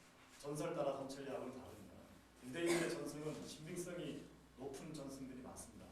이 전승들은 대개는 1500년, 1600년 정도 된 전승입니다. 그 전승에 의해서 이런 기념교회들이 세워졌습니다. 이런 기념교회들은 4세기, 제일 일찍 세워진 것이 4세기고요. 이것도 4세기에 세워졌습니다. 그 다음에 5세기, 6세기, 4세기, 5세기, 6세기경에 대부분의 기념교회들이 세워졌습니다. 그 시대를 비잔틴 시대라고 합니다. 비잔틴 시대. 비잔틴 시대의 특징은 건물 바닥에 모자이크를 만들어 놓은 것이 특징입니다. 이 교회도 바닥에 모자이크가 있습니다. 나중에 한번 보십시오. 모자이크가 있는 것이 특징인데 그런 비잔틴 시대의 대부분의 기념교회들이 세워졌는데 지금 현재는 로마 가톨릭 교회 그리고 동방 정교회에서 관리를 하고 있습니다. 이 교회는 로마 가톨릭에서 관리하고 있고 예수님 탄생 지점이 있는 저쪽에는 동방 정교회, 그리스 정교회가 또 관리하고 있습니다. 개신교회는 거의 없습니다. 이스라엘 기념교회 중에서. 근데 기념교회가 이런 중요한 유적지 위에 세워놓았기 때문에 현장감이 별로 없지만 그래도 그나마 보존이 될 수 있는 것이 기념교회가 있기 때문에 그렇습니다. 바로 예수님께서 태어난 것이 이런 동굴이었다는 겁니다. 이것은 물증은 없지만 전승에 의해서, 오래된 전승에 의해서 그렇게 전해집니다. 저쪽이 동쪽이기 때문에 동굴 입구가 저쪽 동쪽편에 있습니다. 동쪽편이 굉장히 습한 흑경사를 이루고 있고 남서러지가 주로 동쪽에 있기 때문에 동쪽에서부터 동굴을 파가지고 서쪽으로 그렇게 해서 그 동굴을 굉장히 큰 동굴을 팠는데요. 보통 사람들은 동굴에서 생활하기도 했지만 예를 들면 나사렛도 동굴입니다. 마리아의 집도 동굴이고 요셉의 집도 동굴이었습니다. 성경에 안 나오기 때문에 우리는 몰랐거든요.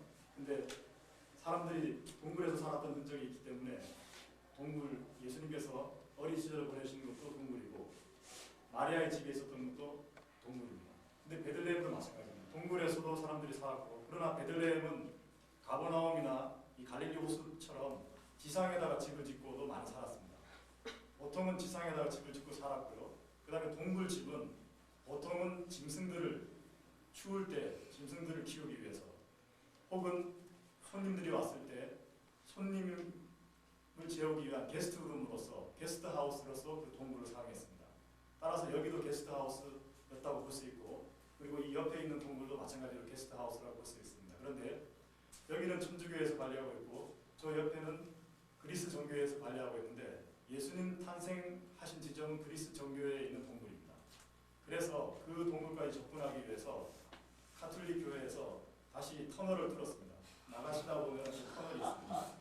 터널을 뚫어가지고 예수님 탄생 지점까지 뚫었지만은 그리스 정교회에서 막아놨습니다. 들어오지 못하게 막혀 있습니다. 저쪽으로 나가시면서 보면 그 터널을 볼 수가 있습니다. 자, 이제 미사가 끝나면 예수님 탄생하셨다고 전해지는 동굴을 방문하고요. 그 옆에 처음에 들어오시면서 보셨던 그 넓은 공간, 바로 거기가 무덤이라는 겁니다. 빙 돌아가면서 보십시오. 시체를 눕혀놨던 시체실이 있습니다. 그런데 길이가 굉장히 작습니다. 어린아이의 무덤이라는 것을 쉽게 알 수 있습니다. 그래서 이제 짐작을 하는 거죠. 헤롯이 2살 아래 아이들을 다 죽인 후에 어린아이들의 시체를 눕혀놓았던 그런 무덤이었다. 이렇게 짐작을 하는 겁니다. 물증은 없지만. 그래서 거기는 헤롯이 2살 아래 아이들을 죽인 후에 그 아이들의 시체를 눕혀놨던 그런 무덤으로 이렇게 전해지고 있고요. 이 방은 제롬이라고 하는 분이 성경 번역을 한 10여 년에 걸쳐서 성경을 번역한 번역식입니다. 약 304세기 말입니다. 4세기 말이요. 그리고 바로 옆에는 그 제롬의 무덤이 있습니다. 죽으면 바로 옆에 묻어달라고 해서 제롬의 무덤이 바로 옆에 있습니다. 제롬의 무덤입니다. 이쪽으로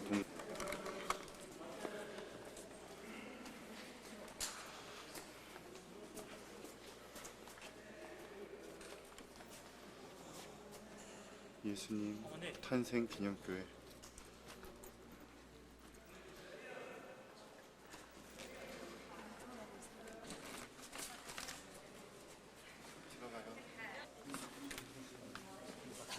모자 벗으셔야지. 저긴가? 저 동굴인가? 예수님이 탄생했다는 동굴입니다. 여기서 미사를 드리고 있습니다.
예수님 탄생 기념교회입니다.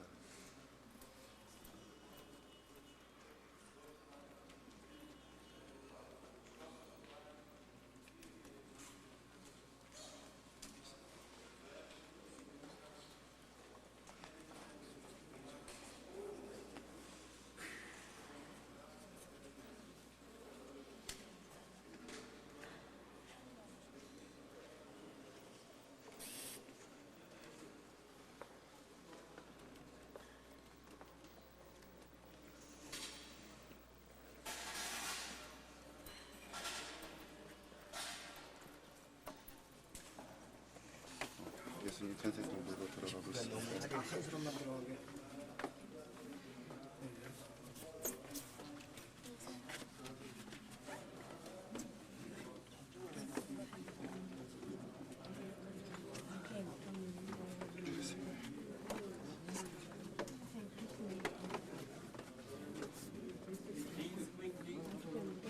구유긴 한데 말구유일 확률은 거의 없다고 합니다.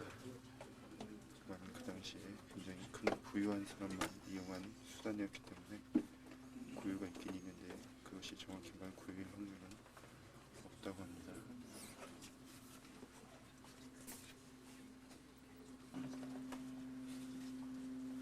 Signore Dio Onnipotente, che ci avvolgi nella nuova luce della tua benefatta uomo, fa che nelle nostre opere un mistero della fede che rifugge dal nostro spirito.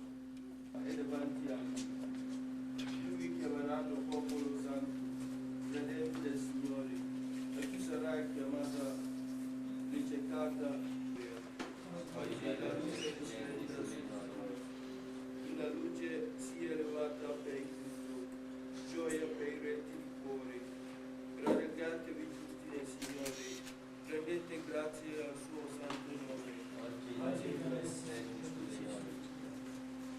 Alleluia, alleluia, alleluia, alleluia. Gloria a Dio, più alto dei cieli, e pace in terra ai poveri che andiamo.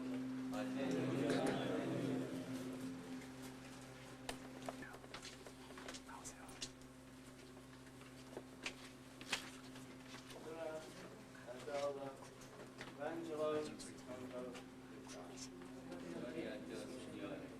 Bene che appena gli angeli si furono allontanati per tornare al cielo. 여기까지는 돌이고 여기는 전부 이렇게 이제 모자이크 하는데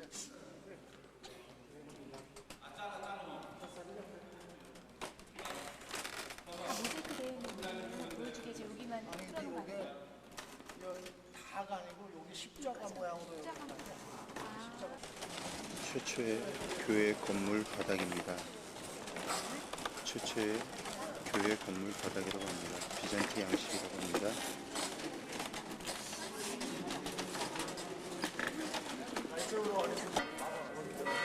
네, 저기 보이는 조그만 문이요, 겸손의 문이라고 합니다. 수교섭에게 나올 수 없는 저 사람들이 나오고 있는데요. 네.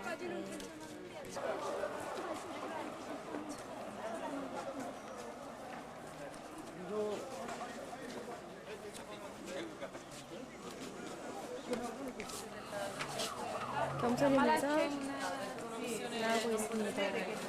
겸손하게 나왔습니다. 양을 치면서 어린 시절을 보낸 곳입니다. 여기서 우측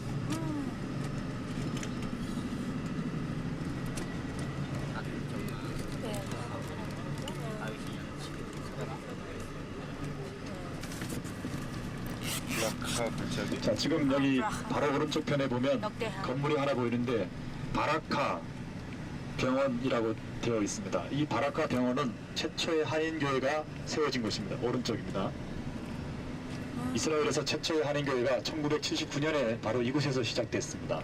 1979년 21년 전에 여기서 의사이면서 목사님이신 미국에서 오신 은상기 목사님께서 개척을 하셔서 지금까지 21년 동안 이스라엘에 한인교회가 존재하고 있습니다. 바로 이 골짜기가 바라가, 우리말 성경에는 브라가 골짜기 역대하 20장 26절에 나옵니다. 제4일의 무리가 브라가 골짜기에 모여서 거기서 여호와를 성축한지라. 그러므로 오늘날까지 그곳을 브라가 골짜기라 일컫더라. 포도원이 이렇게 생겼고요. 지금 포도 수확기입니다. 헤브론 포도가 굉장히 유명합니다.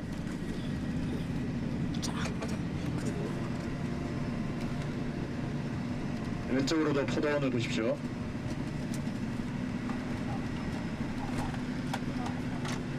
저희들이 막벨라 굴로 들어갈 수 없는 것이 참 아쉽지만은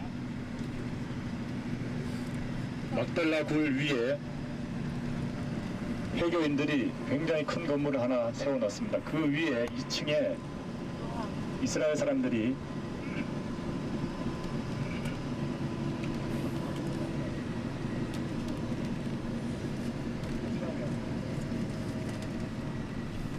유대인 정착촌이고요. 그 건너편에 보이는 낮은 집들이 바로 아랍인 지역 헤브론입니다.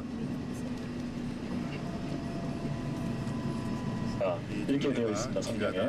바로 이것이 기쟇 아르바고요. 건너편 보십시오. 건너편이 헤브론입니다. 유대인 지역과 아랍인 지역이 이렇게 굉장히 가깝게 붙어 있습니다. 그래서 이것은 문제가 많은 곳이죠.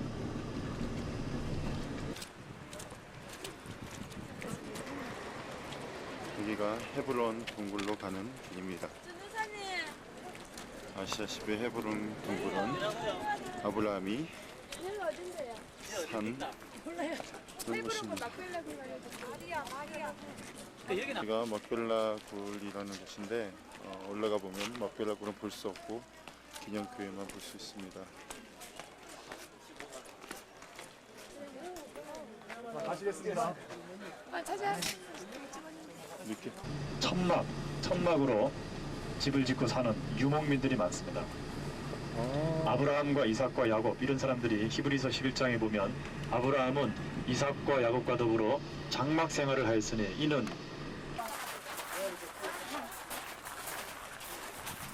브엘세바입니다.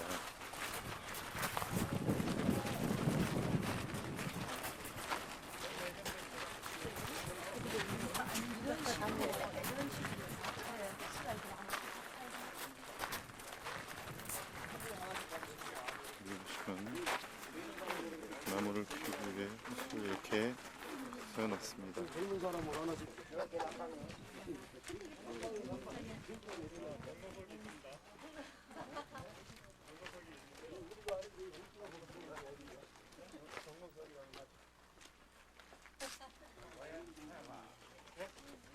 족장들의 길입니다. 족장들의 길. 그다음 요거는 국제도로인데 제가 나중에 설명드리겠습니다. 족장들의 길 제일 남쪽에 부엘셰바가 있습니다. 아래쪽으로 이렇게 비금쳐져 있는 데가 네게브인데요. 네게브 산지의 중심 도시고 동쪽에 있는 도시가 아라드, 서쪽에 있는 도시가 그랄입니다. 그랄과 부엘셰바와 아라드 이 세 도시가 이 네게브 산지에 있는 도시입니다. 지금 여러분께서 여기 와 계십니다. 헤브론이 어디냐면 여기입니다. 헤브론, 베들레헴, 예루살렘 이 길이 족장들의 길이라는 거죠. 여기서 제일 먼저 가나안 땅으로 들어올 때 이스라엘 백성들이 아브라함이 들어올 때 이쪽으로 들어왔고요. 제일 먼저 정착한 곳이 이것이고 여기서 이삭을 제물로 바치기 위해서 예루살렘까지 갔던 곳도 바로 이것입니다. 부엘셰바에서부터 출발합니다. 예루살렘까지 82km. 성경에 보면 3일 길이라고 되어 있는데 82 나누기 3 하루에 한 27km 정도, 엄청 많이 26에서 27km 정도가 하루에 사람이 갈 수 있는 거리입니다. 그걸 중심으로 해서 예수님께서 며칠이 예루살렘에서 갈릴리까지 며칠 걸렸는지 예루살렘에서 여리고까지 며칠이 걸렸는지 그걸 한번 계산을 해보십시오. 3일 정도 거리입니다. 부엘셰바에서부터요. 몇 킬로 되십니까? 모리아 산은 예루살렘에 있습니다. 82km요. 예. 자, 먼저 아브라함을 기억하십시오. 아브라함과 아비멜렉이 맹세를 하죠. 그래서 맹세의 우물이라고 하는 부엘셰바라고 하는 지명이 생겼습니다.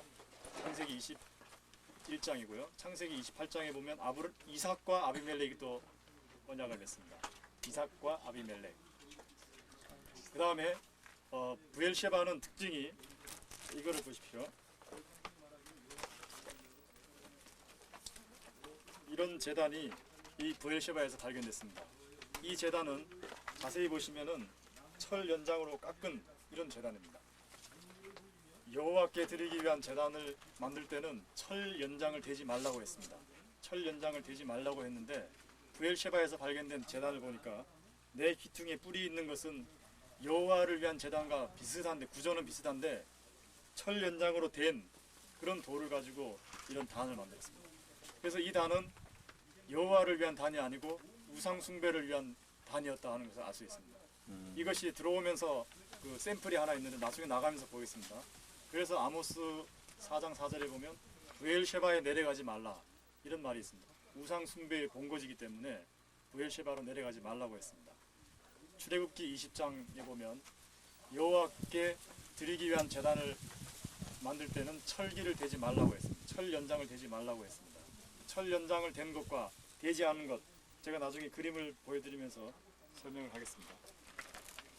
지금 이 골짜기가 바로 부엘셰바 골짜기입니다. 부엘셰바, 나칼 부엘셰바입니다. 이 골짜기를 통해서 물이 저쪽에서부터, 산지 쪽에서부터 이 지중해 쪽으로 흘러갑니다. 이렇게 겨울철에 주로 물이 흐르는데요. 겨울철에 물이 흐르면 이 골짜기를 통해서 물이 흘러내려오는데 그것을 다시 수로를 만들어가지고 이 부엘셰바로 끌어들이고 부엘셰바 아랫부분에 굉장히 큰 물 저장소를 만들어 놓고 거기에다 물을 저장을 해놓고 그 물을 다시 길어 올리기 위해서 그 계단을 만들었습니다. 빙빙 돌아가면서 계단을 만들고 큰 웅덩이를 팠습니다. 이것이 저쪽 편에서 발견되었는데, 자, 이 그림을 먼저 보시죠. 여기가 바로 이게 텔 부엘셰바 모습입니다. 조금 전에 제가 말씀드린 물 시스템이 여기 있습니다. 여기 물 시스템을 한번 보겠습니다. 1995년부터 발굴을 했습니다. 그 다음에 여기 곡식 저장소입니다. 곡식 저장소는 주로 길쭉하게 직사각형으로 생겼습니다. 그 다음에 이 부분이 성문입니다. 바로 여기입니다. 성문. 성문 바로 밖에 이 자리에 주전 12세기경에 우물이 발견됐습니다. 어떻게 해서 우물이 성 밖에 있었을까? 이것은 고고학자들에게 있어서 굉장한 숙제였는데 1995년부터 그 숙제가 풀렸습니다. 이 성 안에 물 시스템이 있었던 거죠. 이 안에도 있고 밖에도 있었습니다. 이렇게 물 시스템이 두 개나 있었습니다. 그러나 이스라엘 사람들은 주로 성 안에서 거주했고 다른 외부 그 침략자들이 침략에 들어오면 들어와가지고 물 시스템만 장악하면 더 이상 싸워보지도 못하고 항복을 해야 되거든요. 그래서 물을 안으로 끌어들이기 위해서 이런 물 저장소를 만드는 겁니다. 성 안에. 히스기야 터널도 마찬가지입니다. 기온샘이 성 밖에 있기 때문에 안으로 끌어들이기 위해서 히스기야 터널을 만든 거고요. 그것도 마찬가지입니다. 안으로 끌어들이기 위해서 만들었는데 여기를 한번 물 저장소입니다. 오.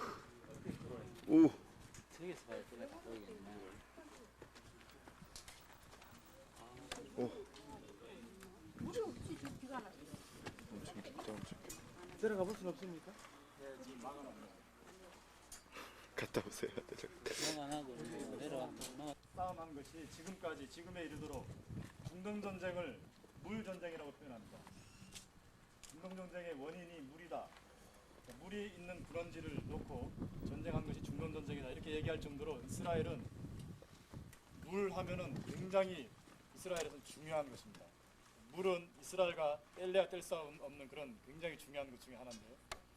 이런 성을 방문해 보면 물을 어떻게 구했는가 하는 것이 굉장히 중요한 그런 관심사 중에 하나가 되는데 이 물 시스템, 부엘셰바에 있는 물 시스템은 1995년에 하이파 대학에서 발굴을 했습니다. 95년. 지금 또 5년 전에 여기를 발굴했습니다. 이것이 다 파묻혀 있었습니다. 그래서 성 밖에 우물이 있었던 것에 대해서 사람들이 의문을 가지고 있었습니다. 다 성 안에 있어야 되는데 성 밖에 있었어요. 그러다가 이제 5년 전에 그 우물이 풀린 겁니다. 그런데 이 물 시스템을 발굴만 해놓고 관리를 하지 못하고 있습니다. 이것을 관리하는 데 필요한 돈이 20만 세켈, 5만 불입니다. 5만 불. 어떻게 보면 큰 돈은 아닌데 이 5만 불이 없어서 이 물 시스템 관리를 못하고 있습니다. 그런데 한 3일 후에 여러분께서 그 아마겟돈 무깃돌을 방문하는데 그 무깃돌은 굉장히 관리가 잘 되어 있어서 관광객들이 거기를 통과할 수 있습니다.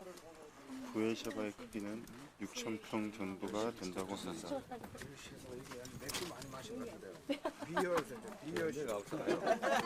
부에샤가 부와 영광이 극한지라 이에 은금과 보석과 향품과 방패와 온갖 보배로운 그릇들을 위하여 국고를 세우며 곡식과 새 포도주와 기름의 산물을 위하여 창고를 세우며 곡식 창고입니다. 주로 이렇게 길쭉길쭉하게 오늘 마사다도 가보실 텐데 마사다도 역시 이런 식으로 길쭉길쭉하게 생겼습니다.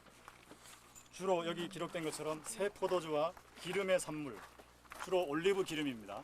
감람나무 기름, 이것 이스라엘의 특산물 중에 하나고요.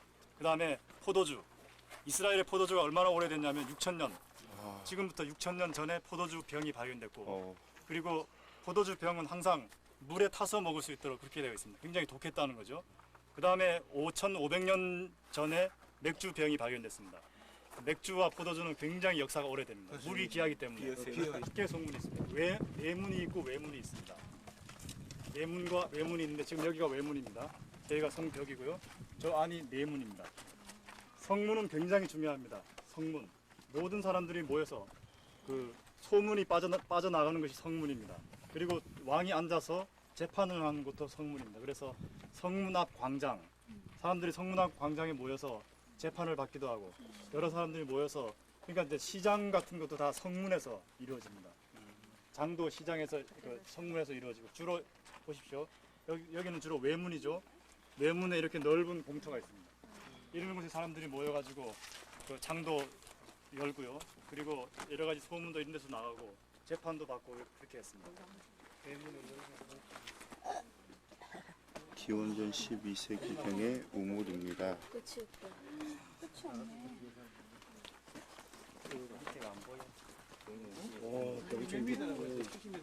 처음에는 30m만 발견됐는데 나중에 파보니까 70m까지 내려갔어요. 70m 내려가시겠습니다. 기원전 12세기경 사사시대의 우물입니다. 깊이가 70m라고 합니다. 부에샤바에 있습니다.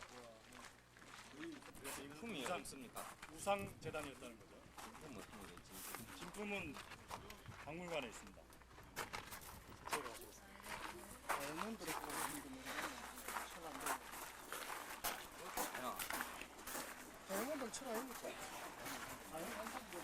오면 수로를 통해서 이 빗물을 끌어들였습니다. 더 밑으로 내려가면 여기가 더 낮습니다. 여기가 높고요. 그래서 밑으로 내려오게 해서 물을 저장을 했고요. 그리고 위에서부터 웅덩이를 파가지고 이 밑에까지 웅덩이를 파서 계단을 통해서 돌아서 내려가서 물을 길어서 다시 올라올 수 있도록 이런 시스템을 만들었습니다. 더워서. 아니 잎사귀가 더 많어. 되게 많어.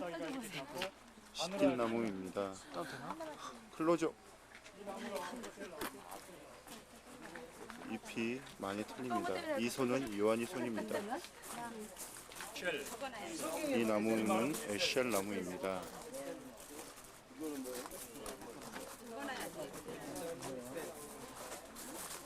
나무 잎이 많이 쳐져 있습니다. 갔다 와.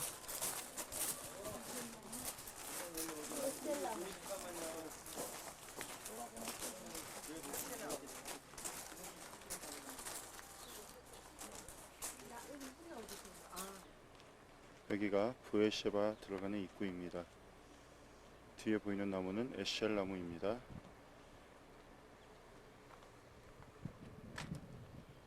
부에샤바. 사회 제품 판매하는 곳, 이건 여리고에 있거든요. 그것을 방문해라. 세 번째는 베들레헴에 있는 목각 제품을 판매하는 곳입니다. 사해입니다. 왜냐하면 사해로 흘러 들어오는 물의 양보다도 사해에서 증발하는 물의 양이 훨씬 많기 때문에 지금도 사해는 점점 낮아지고 있습니다. 또 저 사해의 물을 이용해서 여러 가지 그 제품을 만들고 있기 때문에 사해의 물은 점점 줄어들고 있습니다. 사해로 들어오는 물 중에서 가장 대표적인 물이 요단강입니다. 이 요단강은 갈릴리 호수에서부터 시작이 되는데 갈릴리 호수의 물은 전 이스라엘의 물 식수가 되고 있기 때문에 갈릴리 호수의 물을 사해로 흘려보내기가 아깝습니다. 그래서 댐을 만들어 놓고 지금은 굳게 닫아 놓고 있습니다. 여기는 마사다입니다. 제가 저 위쪽으로 올라가겠습니다. 됐어. 올라와도 돼.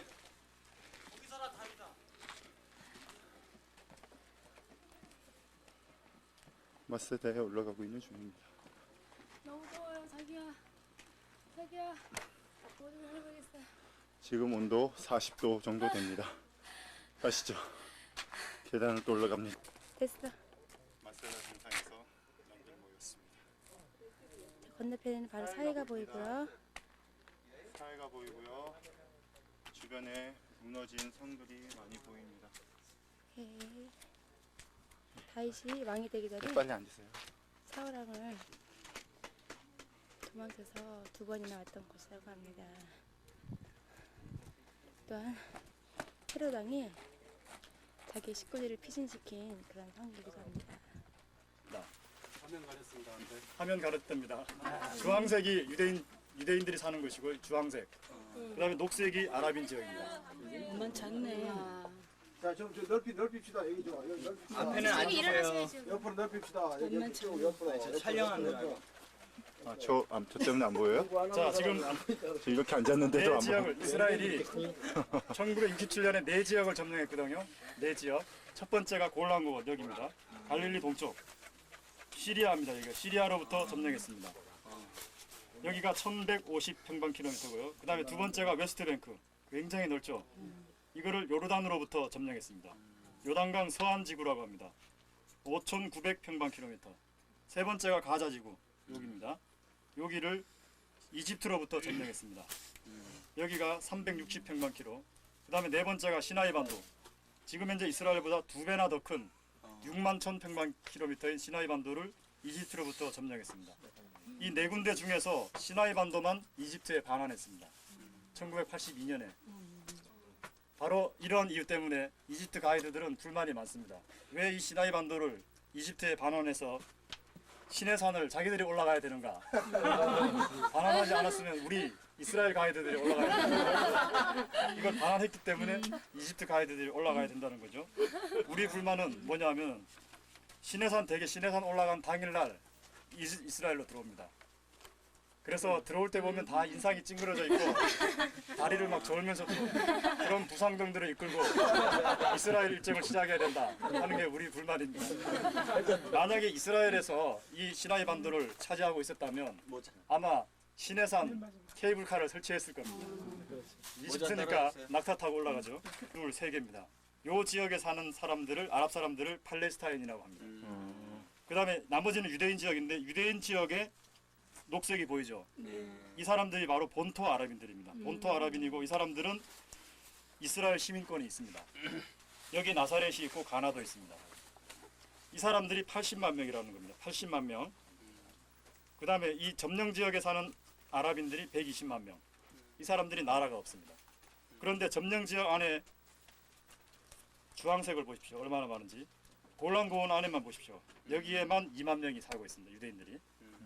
시리아에게 돌려주게 되면 이 2만 명은 어디로 갈 것인가. 이게 굉장히 큰 문제죠. 그 다음에 점령지역 웨스트뱅크 안에 또 주황색이 이렇게 많습니다. 헤브론 바로 옆에 또 있었죠. 기랏 아르바. 이런 것이 문제입니다. 이 점령지역 안에 유대인 아파트 단지들이 있어가지고 만약에 이 점령지역을 아랍 사람들에게 완전히 넘겨주게 되면 여기에 사는 유대인들이 어떻게 될 것인가. 이게 굉장히 큰 문제고 그 다음에 예루살렘 보십시오. 예루살렘이 나뉘어져 있죠. 나뉘어져 있습니다. 동쪽은 동남쪽만 지금 아랍인 지역이고 나머지는 다 유대인 지역입니다. 그런데 이 아랍 사람들은 자기 나라가 팔레스타인 나라가 회복되면 수도를 예루살렘으로 삼으려고 하고 있고 지금 현재 유대인의 수도가 예루살렘이거든요. 그래서 제일 큰 문제가 예루살렘입니다. 지금 이렇게 되어 있습니다. 그래서 여러분들은 오늘 베들레헴이 어디냐면 여기입니다. 베들레헴. 베들레헴, 헤브론. 그다음에 부엘셰바가 어디냐면 여기입니다. 부엘셰바. 아라드 지나서 지금 여기에 와 있습니다. 마사다가 여기 있습니다. 뭐죠? 다윗이 어떻게 피난을 다녔는지 한번 보겠습니다. 제일 먼저 첫 번째 여기가 어디냐면 기브아입니다. 기브아에 사울 왕의 왕궁이 있었습니다. 거기서 다윗이 수금을 타다가 갑자기 사울이 귀신이 들리면서 다윗을 죽이려고 하죠. 피난 생활을 시작한 것이 기브아입니다. 예루살렘이 어디냐면 여기입니다. 기브아에서 피난 생활을 시작합니다. 두 번째 라마, 사무엘의 고향인 라마로 도망갑니다. 세 번째 높, 네 번째 가드, 가드는 블레셋 지역입니다. 골리앗의 고향이죠. 가드. 다섯 번째 아둘람, 엘라 골짜기라고 하는 골짜기가 있습니다. 아둘람. 여섯 번째가 모압, 저 건너편입니다. 다윗과 룻이 어떤 관계죠? 다윗과 룻, 증조 할머니. 증조 할머니죠. 룻이 다윗의 증조 할머니죠. 룻의 고향이 어디입니까? 모압 지역입니다. 그래서 저 모압 지방으로 피난 갔습니다. 일곱 번째가 마사다, 바로 여기입니다. 마사다요. 여덟 번째 그일라, 아홉 번째 유다 광야, 열 번째 엔게디. 여기서 북쪽으로 18km 지점에 엔게디가 있습니다. 11번째 다시 마사다. 12번째, 13번째 유다 광야, 14번째 다시 가드. 가드도 두 번이나 피난 갑니다. 마지막 15번째 시글라. 이렇게 다윗은 동서남북 종횡무진하면서 피난 생활을 하는데 이 마사다에 두 번 피난을 오는 거죠. 그래서 이런 것을 생각하면서 나중에 쓴 시가 시편 18편입니다. 나의 힘이 되신 여호와여, 내가 주를 사랑하나이다. 여호와는 나의 반석이시요 나의 요새시요. 요새라는 말이 히브리어로 마사다입니다. 두 번이나 피난을 옵니다. 이렇게 다윗이 동서남북 종횡무진하면서 피난 생활을 하는데 이런 높은 요새에도 올라오고 굉장히 깊은, 아직 안 가보셨죠? 오늘 아마 가시게 될 겁니다. 굉장히 깊은 골짜기, 죽음의 골짜기라고 불려지는 그런 골짜기도 도망가고요. 그리고 유다 광야, 그리고 이 블레셋 지방, 모압 지방까지 다 갔다 하면서 옛날에는 여기 보십시오. 사해 중에서 가장 달륙한 부분이 여기입니다. 여기를 리산 반도라고 합니다. 히브리어로 라시온 하면 혀거든요. 혀처럼 생겼다고 해서 여기를 리산 반도라고 하고 여기에 고대의 나루터가 있었습니다. 여기서 왔다 갔다 건너다 했어요. 잘생겼죠? 10번이나 결혼했습니다. 자녀들이 많습니다. 이 사람의 별명이 여러 가지가 있습니다. 첫 번째, 잔인한 왕이었습니다. 잔인한 왕. 2살 아래 아기들을 다 죽였습니다. 자기 아내도, 첫 아내 미리암이라고 하는 아내를 죽였습니다. 굉장히 사랑했던 것 같습니다. 그 아내를 죽인 다음에 정신이 이상해져가지고 나중에 정신 착란증으로 여리고에서 요양을 하다가 죽습니다. 굉장히 사랑했던 것 같은데 미리암을 죽인 다음에, 미리암이 시어머니와 사이가 안 좋았거든요. 그래서 시어머니가 모함을 해서 아내를 죽입니다. 장모님도 죽이고 아들들도 죽이고 자기 식구를 죽일 정도로 굉장히 잔인한 왕이었습니다. 물 시스템에 대해서 굉장히 전문가였습니다. 이 사람이 만들어 놓은 물 시스템, 굉장히 훌륭한 물 시스템이 많습니다. 낮은 데서 높은 데로 어떻게 물을 운반을 시키겠습니까? 혹시 아세요? 무슨 말이요? 저 그렇게 유명한 무식한 말을 모르잖아요. 아, 호스 따라야 돼. 그게 낮은 데서 높은 데로 낮은 데서 아는 것 같은데. 어쨌든 이 사람은 건축에 굉장히 조예가 깊었고요. 특별히 물과 관련된 물 시스템은 굉장히 잘 만들었습니다. 제가 나중에 말씀드리겠습니다. 장인어른을 대제사장으로 임명하고 이런 머리가 잘 돌아왔고 그 다음에 로마의 지력을 찍어줬습니다. 로마로 일찍부터 로마로 공부하고 거기서 로마에서 로비 활동을 벌이고 그리고는 로마 원로원들의 만장일치를 얻어서 왕이 됩니다. 로마 사람들의 환심도 사고 유대인들의 환심도 샀던 이런 전략가였습니다. 이런 여러 가지 별명이 있습니다. 자, 나중에 조금 더 자세히 말씀드릴게요. 지금 여러분께서 와 계신 곳이 마사다인데요. 한번 그림을 보겠습니다. 이게 마사다거든요. 자, 지금 여기가 북쪽이고 동쪽, 서쪽, 남쪽입니다. 제일 낮은 곳이 어디냐면 서쪽입니다. 서쪽이 제일 낮은데 낮은 곳으로 여기서 올라오셨는데 동쪽으로 만약에 올라오신다. 동쪽은 구불구불하여서 뱀길이라고 하거든요. 유대인 역사가 요세푸스에 의하면 이 길이 뱀길로 알려졌습니다. 이 길로 올라가면 1시간 정도 걸립니다. 굉장히 높습니다.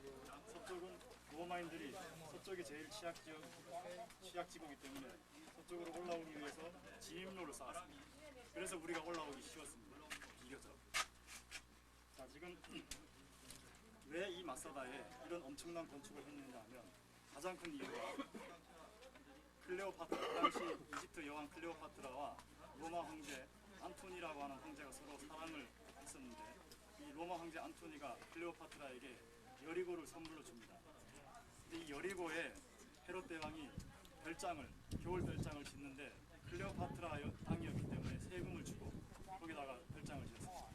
그리고는 생각하기를 잘못하면 이스라엘 전체가 클레오파트라에게 넘어갈 정도다. 그렇게 되면 본인이 피난처를 마련해야 된다.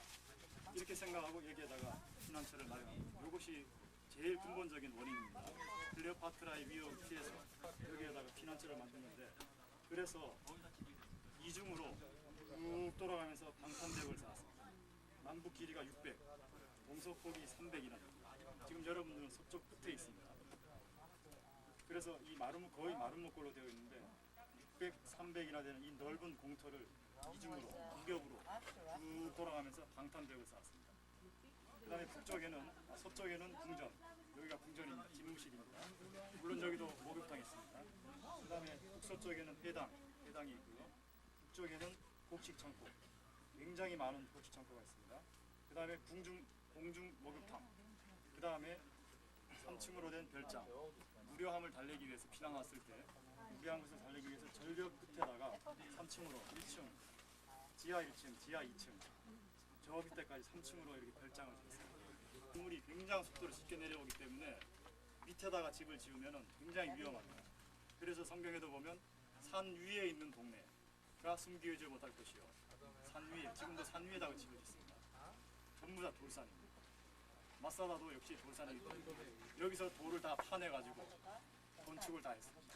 검은 선이 그려져 있습니다. 검은 선. 아랫부분은 헤롯 대왕이 건축했던 건축물 오리지널 그대로고요. 윗부분은 복원을 한 것입니다. 검은 선을 쭉 그렸고요. 지하 1층, 지하 2층. 지하 2층은 아주 아름답게 이렇게 칼라로 그림을 그려놓았고 그 다음에 개인 목욕탕이 있습니다. 이게 공중 목욕탕입니다. 여기에 이것이 발견됐습니다. 여기서. 자, 그 다음에 이제 세 번째 말씀드리겠습니다. 세 번째는 열심당원. 예수님 당시에 평민을 제외한 세 부류의 사람들이 있습니다. 네 부류였습니다. 평민을 제외한. 첫 번째가 바리새파, 두 번째 사두개파, 세 번째 에센파, 네 번째 열심당원. 열심당원은 한마디로 독립운동가들이었습니다. 에센파는 경건주의자들이었고요. 열심당원들은 어떻게 하면 이 나라가 외세의 압력으로부터 해방해서 독립할 수 있을까 하는 데만 관심을 가지고 끝까지 투쟁했던, 죽었으면 죽었지 항복하지 않는 이런 사람들이 독립운동가들이었는데 이 사람들이 주후 66년경에 마사다로 피난합니다. 그리고 주후 70년에 예루살렘이 멸망했을 때도 굉장히 많은 인구가 이 마사다로 옵니다. 그때 로마인들이 이곳까지 따라오는데 로마인들이 따라와서 여기서 이거 로마인들이 사용하는 무기입니다. 이 무기만 달아봤더니 15kg가 나왔습니다. 무기만.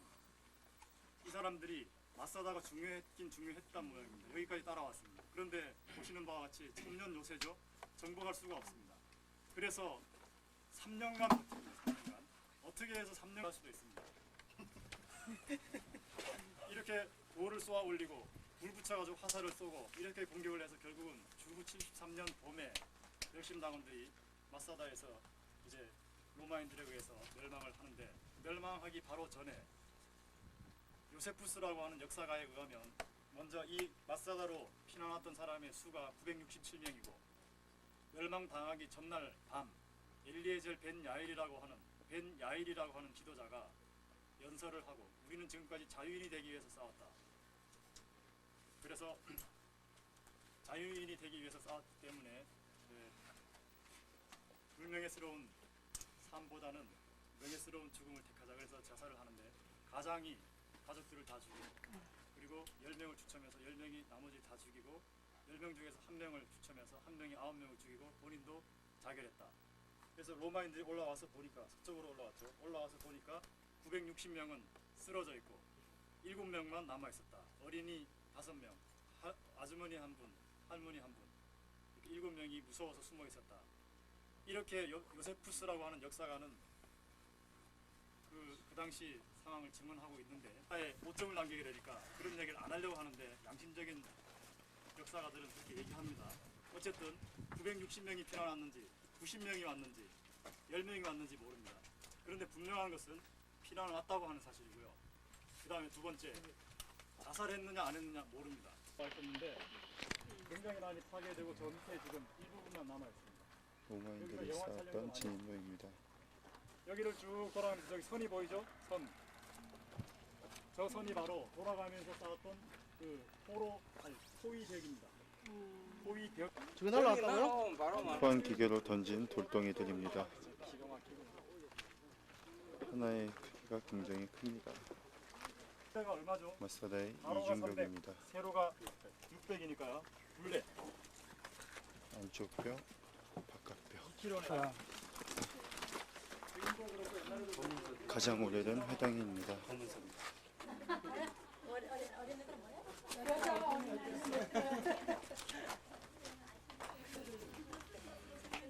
가장 오래된 회당의 모습.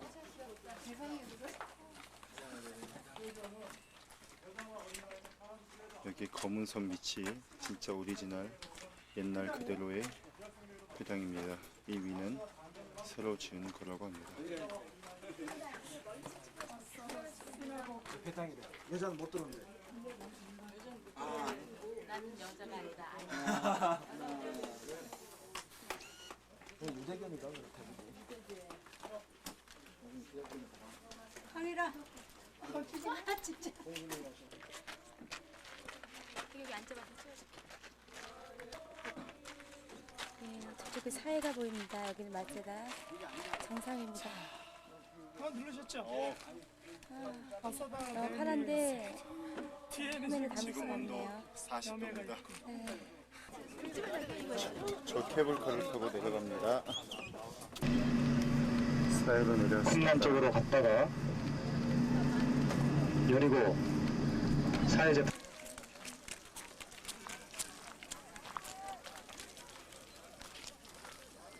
사회해수욕장 주변입니다.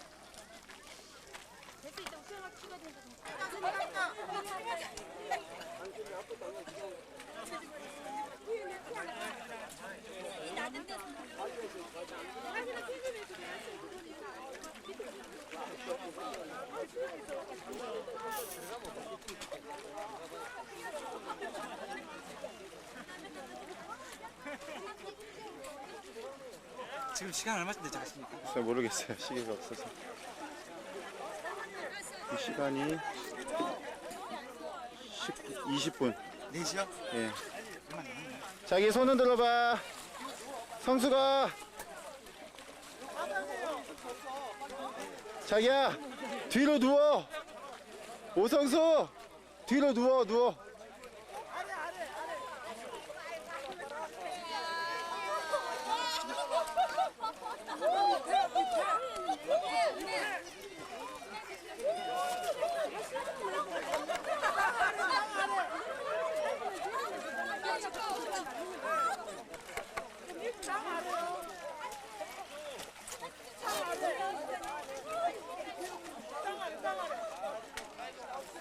비디오 가봐, 비디오.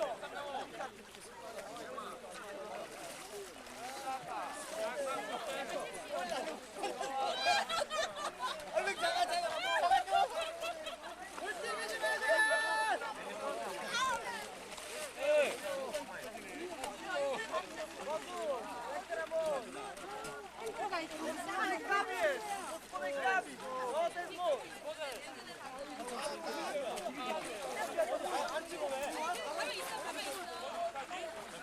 빨리 찔러보세요. 빨리 부르고. 됐어요?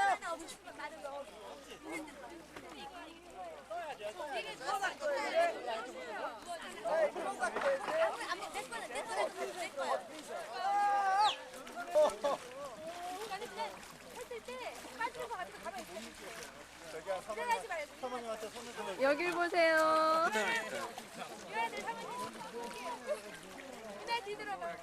여기 보세요.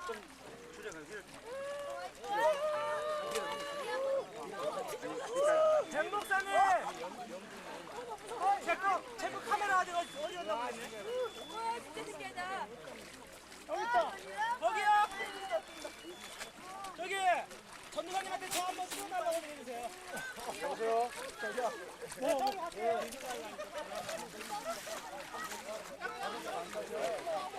일로 와봐.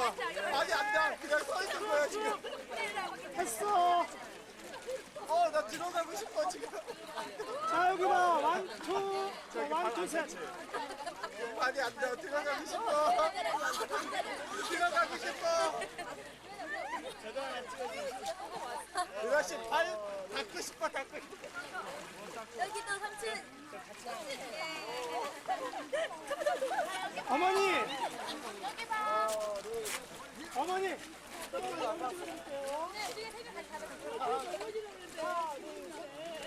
계속 찍을까요? 이제 그다음 저 고개만 안 들어가면 돼. 어디만 안 들어가면 돼. 저 지금 여기 서 있는 거라니까요. 지금 여기 땅바닥에 자리 안 닿아요 지금. 지금 아니야 괜찮아. 지금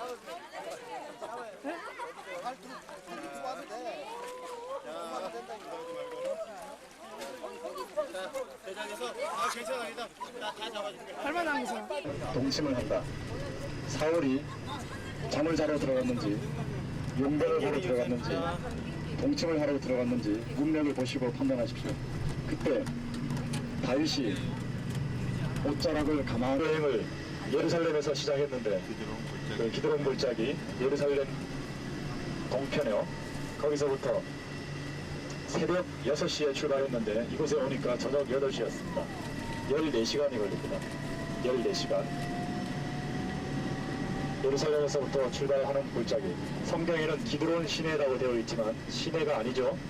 네, 시내라는 번역을 여러분께서는 다시 좀 고쳐서 생각을 하셔야 됩니다.